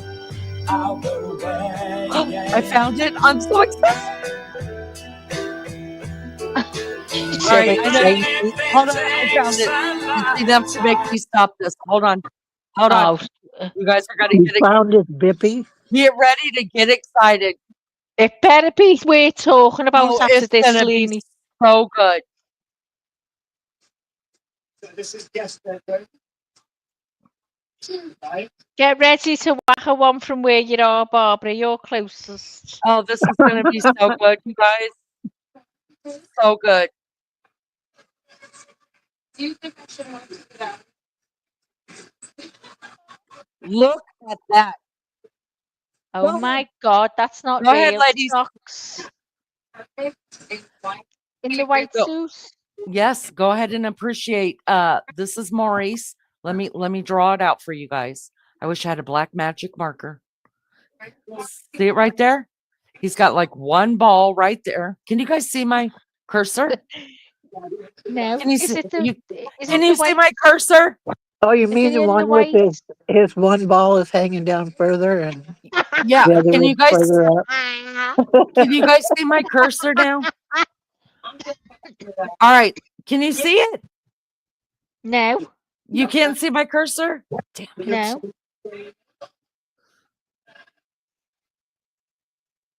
I'm gonna find that so I can put it Okay. up. Anyways, his weenie sear. This is the guy on the left. That's Maurice. You see his weenie hanging to the left side, and then check out Barry in the middle. His is hanging. Oh, they all hang on the same side. Wild. I need to find out what I'm going to start watching and find out which.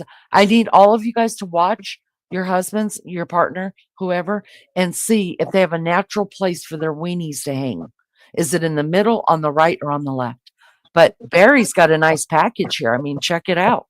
I mean, Maurice's isn't bad looking either. You can almost see his whole pecker. I like it. Listen, I don't think Robin was blessed in the pecker department. I just don't. Poor thing. I see nothing. Poor Robin. It's all right, Robin. It's okay. You can He was sing good. cheated. But oh my God, they're so freaking hot, are they not? Yeah. I love them to this day. God. Isn't it? Barry is the only one left, you guys. Look how and this is him. Can you guys see that? I don't know if Oh, that's sad. yeah, that's what he looks like. And this, I think, was probably taken like later earlier. I don't know what year, but he was born in 1946, the same year my mom was born. So September he was 1st. older than me. Wow. I was Yeah. born in 51. Yeah, so he's 5 years older than you. He was born 6 days before my mom. Wow. He's still just precious. So, yeah, the other two, you guys are twins. And Maurice died first. Well, we know that Andy died first of drugs. Maurice died, and I think there was an investigation into his death because they said malpractice or something. I don't remember. And then Robin died, and Barry's the only one that's left. But he was fine as frog hair, y'all. I would have hit it and kept coming back for more. I'm not kidding. They had a sister too. 13 minutes. Do what? Would you give him more than 13 minutes? No, but I would sleep with all three of them at the same time with 13 minutes. You know what's really, really sad is that so Andy Gibb actually has a daughter. And he was with the mom. This is when he was first starting out singing. The Bee Gees already had it going on. And actually Barry was trying to help him start his career. And he got to sing with the Bee Gees a couple of times. Well, he was with the mom. She got pregnant. It didn't work out. He went, I think he moved to the US. He only saw his daughter like once or twice before he died, you guys. Just sad. very sad. Yeah. But it was by choice. It was drugs. So sad. Anyways, I thought I would share that with you guys. Be excited. Now we've all seen the peckers. My I friend thought you were gonna. I thought you were love gonna ask Beefcake. Welcome home, lunch lady. Let me ask Beef. Your husband hangs to the left. Okay. Let me see. I heard him on the phone in here. That's why I didn't scream at him. He's on the phone. Oh. I better not. I'll embarrass him. Well, I would. Yeah. No, if he's on the phone with his dad, he'd be like, "Shut the hell up." But anyways, lunch lady's home. Welcome home. I'm glad you got home safe. Lolly's friends thought she was weird because she loved them. I love all kind of music. I can't handle rap. I can't handle classical. I can't handle there's not many genres I can't handle, but rap and classical and jazz, I'm like, oh God. Like there's not enough liquor in this world. All right, let's see. Oh, and Andy Gibb had a nice look at his package. Oh my God. Oh my God. Damn. Shit! Go back to the other one, Maggie. Holy shit! Look, which owns high-end dealerships. Barry. I built Todd his first piece of real estate in LA. So, yo, I might just do a little longer than 13 minutes. Hell, that'll probably only take 3 minutes. Oh, it's on the other side now. Oh, it's on the other side. Yeah. Barry's Bippy's on the other side. Barry, my God, you got enough balls in there for. Oh, jeez, Louise. Y'all not want Barry now or what? It wouldn't even take 13 minutes. Barry. Damn. Y'all, his balls probably hang down to his knees now. But probably. Like Miss Barbara said, don't that look painful though? That seam like. Yeah. Oh you'd think it would cut him in two. Oh my God. Poor Robin looks like he's got a vagina. Robin is right next to Barry. Go back. Go back, Mags. Go back to the first, the other one. The other one. Next. Look at the one with the long hair next to Barry. Doesn't he look like he's got a vagina? Yeah. Y'all, Robin looks like he's got a vagina. You don't see no Bippy action There's there. no Bippy there. Poor Robin. At least he's got a good voice. I mean, I don't know how much that's going to help him or did help him. And my God, I'm going to get a poster and put it in my bedroom. Put it on the ceiling. Always have Barry over me. Damn, Barry. Damn. Damn. Good job, Maggie. You found some real good Bippy shots. I'm telling you. Listen. Anytime, Maybe he does Barbara. with this high voice. Genevieve says that's why he's got a high voice.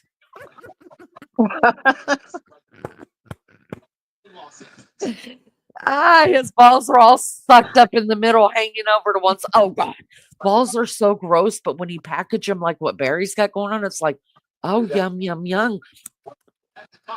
Yeah, you want to look. You want to look at him with a covering. I do want to see him. Penises are ugly. So but ugly. This is in the 70s, right? When everybody liked hair. So you know he's not shaved. Oh God, that grosses me out now. Oh yeah. I gotta get away from that. Yeah, a full bush is gross. And you know they were hairy men. Because Barry and Andy always showed their chest. They had a lot of hair. So you know that shit goes all the way down their stomach. Ladies, isn't it so sexy when a guy has a line to glory? You know, where it goes yeah.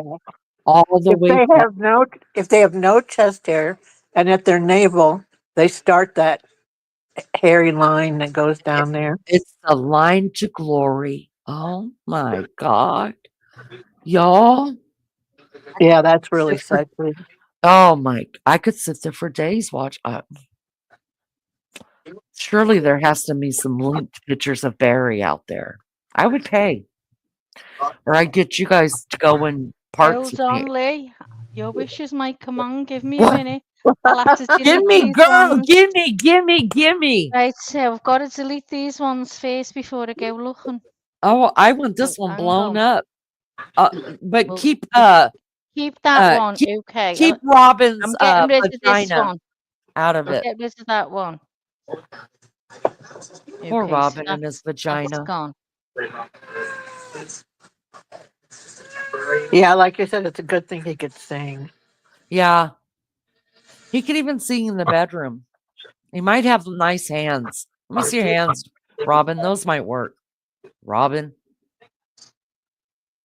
Can you believe they're twins, though? They don't even look like twins. They must have been fraternal. I need a cigarette now. I feel like I've had a whole orgasm.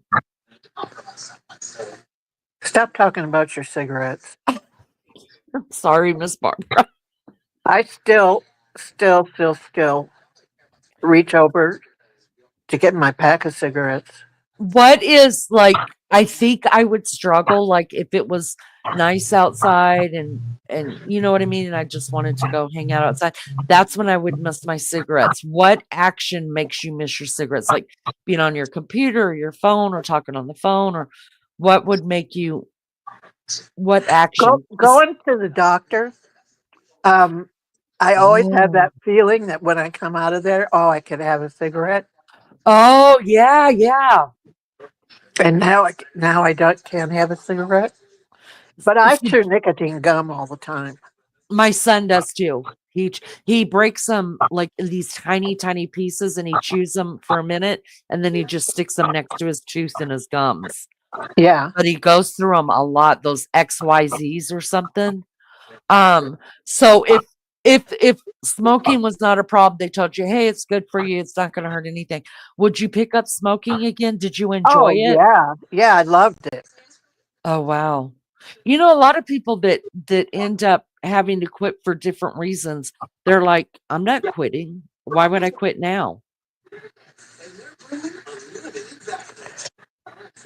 ZYNs, that's what they are, Lolly. Yeah, that's what my son eats or chews or sucks on, ZYNs, but he uses the green ones because he had me when I work with him, he's like, "Mom, can you run to the store and go get me some of this?" Little nicotine pouches. Yeah, and he just bites off like the corners of them. He makes them last because they're expensive. Well, I chew Nicorette. Oh, And do it's you? expensive. Yeah, it's expensive. It's about $60 a box, Damn.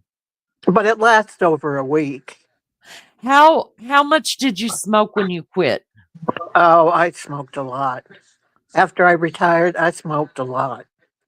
So staying home from work, you and I guess most people would. I think I smoke now than yeah, I would have to smoke now. But when I'm on the computer, I don't because like in my lives, I'll do maybe one cigarette, but if it goes into like a 6 hour, 7 hour, 8 hour, then I usually do two. I wait till Maggie comes on, which I've already been on for 2 or 3 hours when I'm doing it at nighttime, and then I'll go smoke, and then right before we get off, so two. But But when I was on the computer, of course, I could.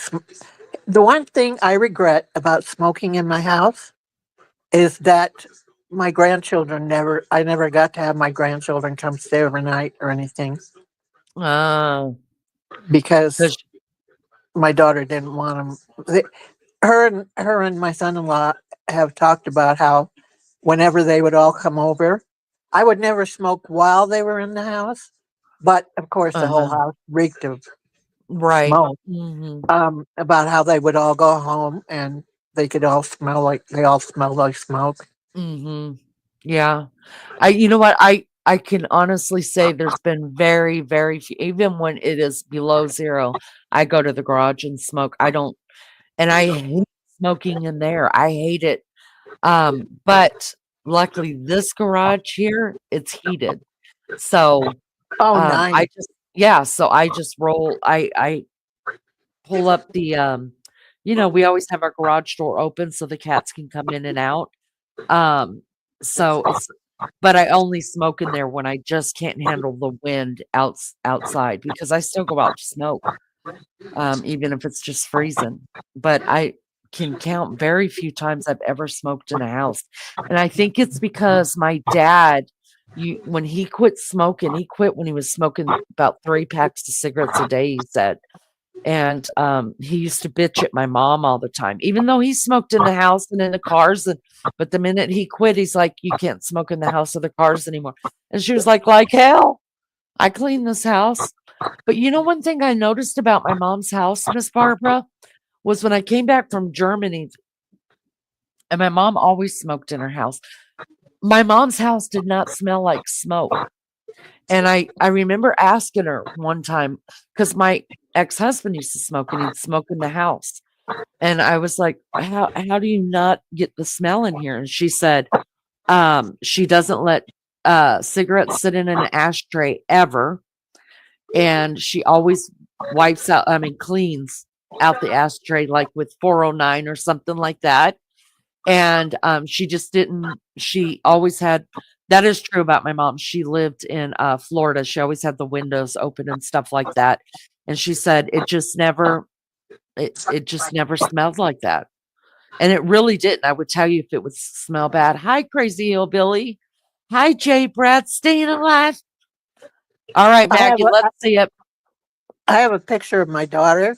We were Uh-huh. all over at my mom and dad's house, and my mom and dad both smoked non-filtered cigarettes, and I smoked. And we were over there, and my daughter had on a face mask. Are you serious? Yeah, she was sitting there with a surgical mask on. I don't know where she got it from, but she was sitting there with a mask on because she couldn't stand it. Oh, wow. Look at that. So, Gail, I couldn't get you the naked one. I did try. You did But I try, found but these new ones. My God. that's Maurice. Yeah, Maggie, look that's a at good your one. Harry. Yeah, that's My good. And you could God. tell by that, you guys, he has got a line But to I don't glory. think I've seen others, and I don't think they're real. I think they're Soxley. Oh, no. Oh. His is just laying straight across. It's not even poking down, no. He's kind of getting a willy. Oh, Andy. God. That's There's how the he winner. gets the eye notes, I'm telling you. Winner, winner, chicken dinner. Uh-huh. Andy. Oh, Andrew. He's got his inseam going right up the middle of his balls. God, that's got to be painful. Listen, Andy and Barry, you guys were blessed with the biggest ones, and then Maurice, and then little tiny Robin doesn't have any. He's got a vagina. Look at that picture, Jay Brad. Look at the picture of Robin standing next to Barry. He's got a vagina straight up. Poor guy. Oh, Maurice. He's just got a nice body, doesn't he? Yeah. Fucking A. B and C. Damn. You should Victoria get you one Prince. of those pictures. You know the electric ones that you plug in and you just do the different picture. Just keeps going over and all the pictures inside it. Do you know what I mean? You put a little memory card I in. have one. I have one. I don't know how to do Well, it. there you go. You need to upload these. I mean, it's so good. It's so good. You'd just be doing this all the time. What I'm All doing. right. I will. Oh, y'all, Victoria Principal hit that. She was all over Andy like a cheap suit. Like a rash. Oh my, like a bad rash. Oh my God, Andy. They look like hollies, marbles. I think Andy's too skinny though. Like I Yeah. need something to hold on to. But look at all that hair. He's got the glory line going all the way down to his bippy. They all got the glory line. Look. Oh my God. Oh. Shit on a biscuit. Oh my God. Andrew. Oh. Right, I'm deleting them for the next lot. I haven't got any more now. Oh my God, you guys. Listen, I gave all of you guys a happy ending. Not happy enough, Lainey. How do they sit in those pants? That's a good question. So which picture do you keep on Leanie? This one? Oh, or this God, one? all of them. I want all of them. Dreams too. Damn. Y'all, I'm going to tell you what. If I was living in the 70s, I'd be front and center throwing my panties, my bra, my shirt, my jeans, my boots, my socks, everything on Imagine stage. going to one with a concert. Oh my God. Well, Maybe say the goodbye, one- 'cause that's getting deleted now. Maybe the one poor little guy is a grower, not a shower.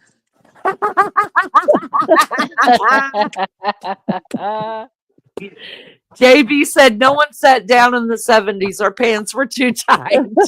I could see that. And everybody was hairy. Free love, free love, free love. Has everybody hit the like? Everybody hit that Yeah, like? y'all hit that like now. Damn. Hiya, JB. How you feeling, love? Hope you're feeling better, Terrible JB. headache. Yeah, Do you Major remember? college. Do you remember She is having to lay down on the bed to pull your pants on? no. Oh yeah, especially Yeah, jeans. yeah. Our jeans Oh were so my tight, god. you had to lay down and Oh suck yeah, and in all your your gut fat don't go over to it. zip up your Yeah. pants. No, well, like when I was younger, I got all the hand-me-downs from my sisters. So they weren't tight. And then, when I got married, skinny jeans weren't in, so I never had to do that. Well, I And I don't doubt have that to he do it would have now. let you wear pants that tight anyway. Oh, he wouldn't have. No, ma'am. No, ma'am. Mm-mm. Because he Terrible. sounds like the type that wouldn't want any man to look at his property. Yeah, I was property, all right. Tagged and sealed. All right, guys. It has been 3:30. We are done, I think. And I got to get back to my show. Do not forget, Miss Barbara, you got to watch it. It's so good. Okay. I love you. Thank you for coming I up love and you guys introducing too. yourself. And you guys, her name really is Barbara. It's really Barbara. It really is. It Always really, has really been. is. All right, we know. Next time we just need to get like Lizzo up here, Miss Barbara up here, MJD up. I mean, everybody who thinks everybody, and then maybe Max Smith will finally come up and we'll be able to know who that fucker is.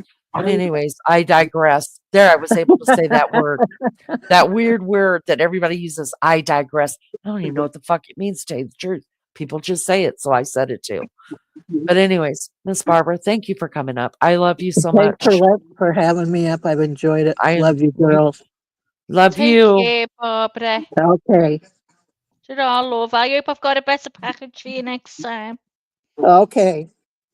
Have a good Good day. night. And you too, love. Good night. Oh, good night. I'm saying because it's my night. Have a good day, Barbara.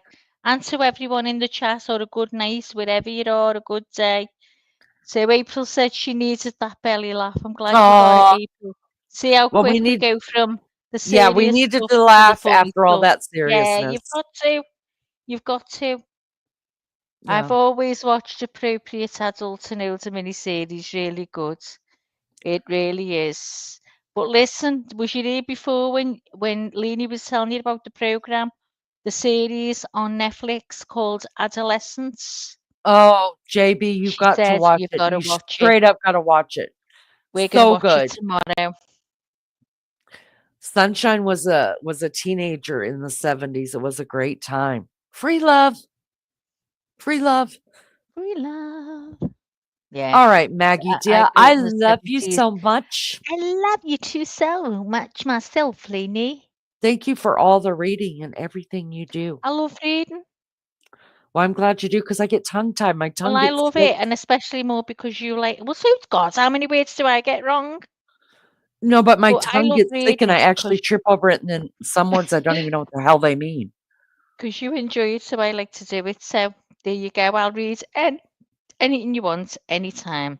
Thank you, love bug. You're welcome. Well, I'll let you close it down, dear, and I'll bid you a good night and God bless, even though Same it's to your you. daytime.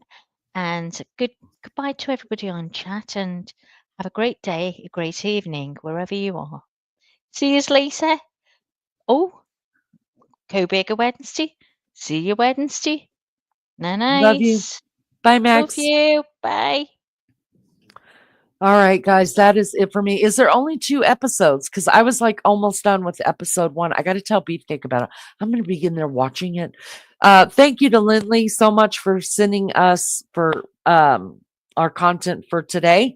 I enjoyed it. Thank you, Maggie, for reading that to us.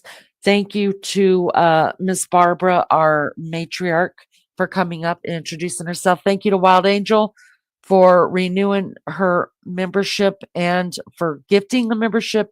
And thank you to TLC as me also for renewing her membership. I wish there was some way you could just put on there or get your months back of whatever. If you want to join the membership, all it goes for, you guys, is to help pay for StreamYard. I never take a dime out of there. It also goes for if I use somebody else's content and other creators, I always go over on behalf of all of us and thank them for letting us borrow it. And I always tip the creator. And that money comes straight out of the membership money that's made here. I never take a dime out of it. I never will take a dime out of it. It will just sit there until, and we're almost to the point now,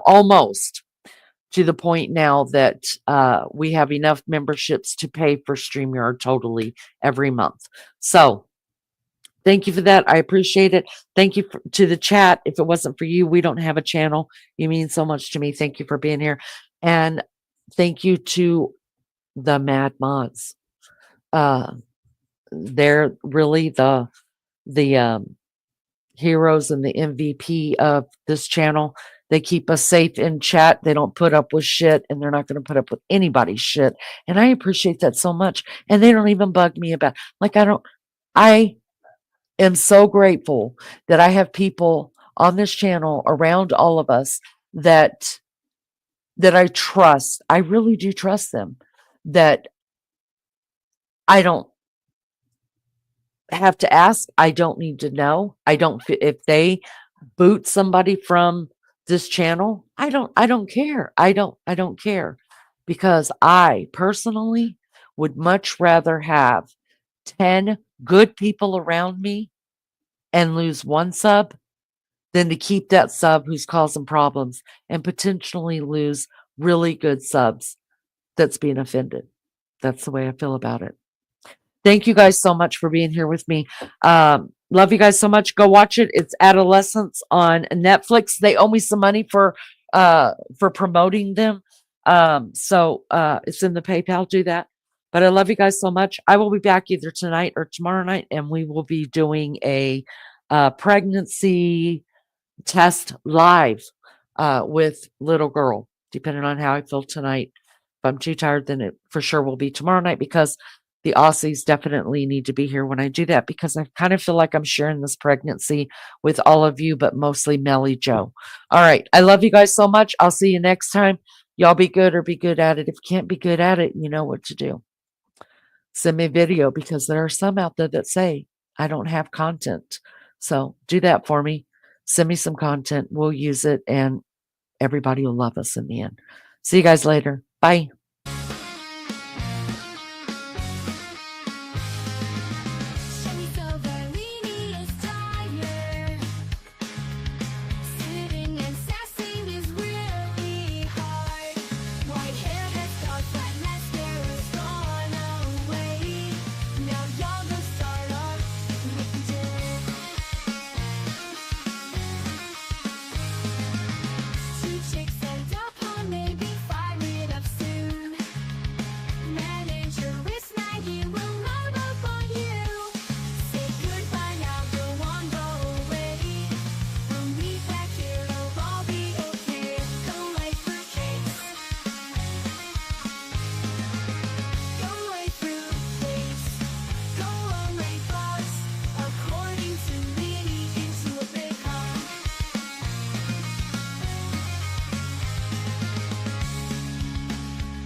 Big hug.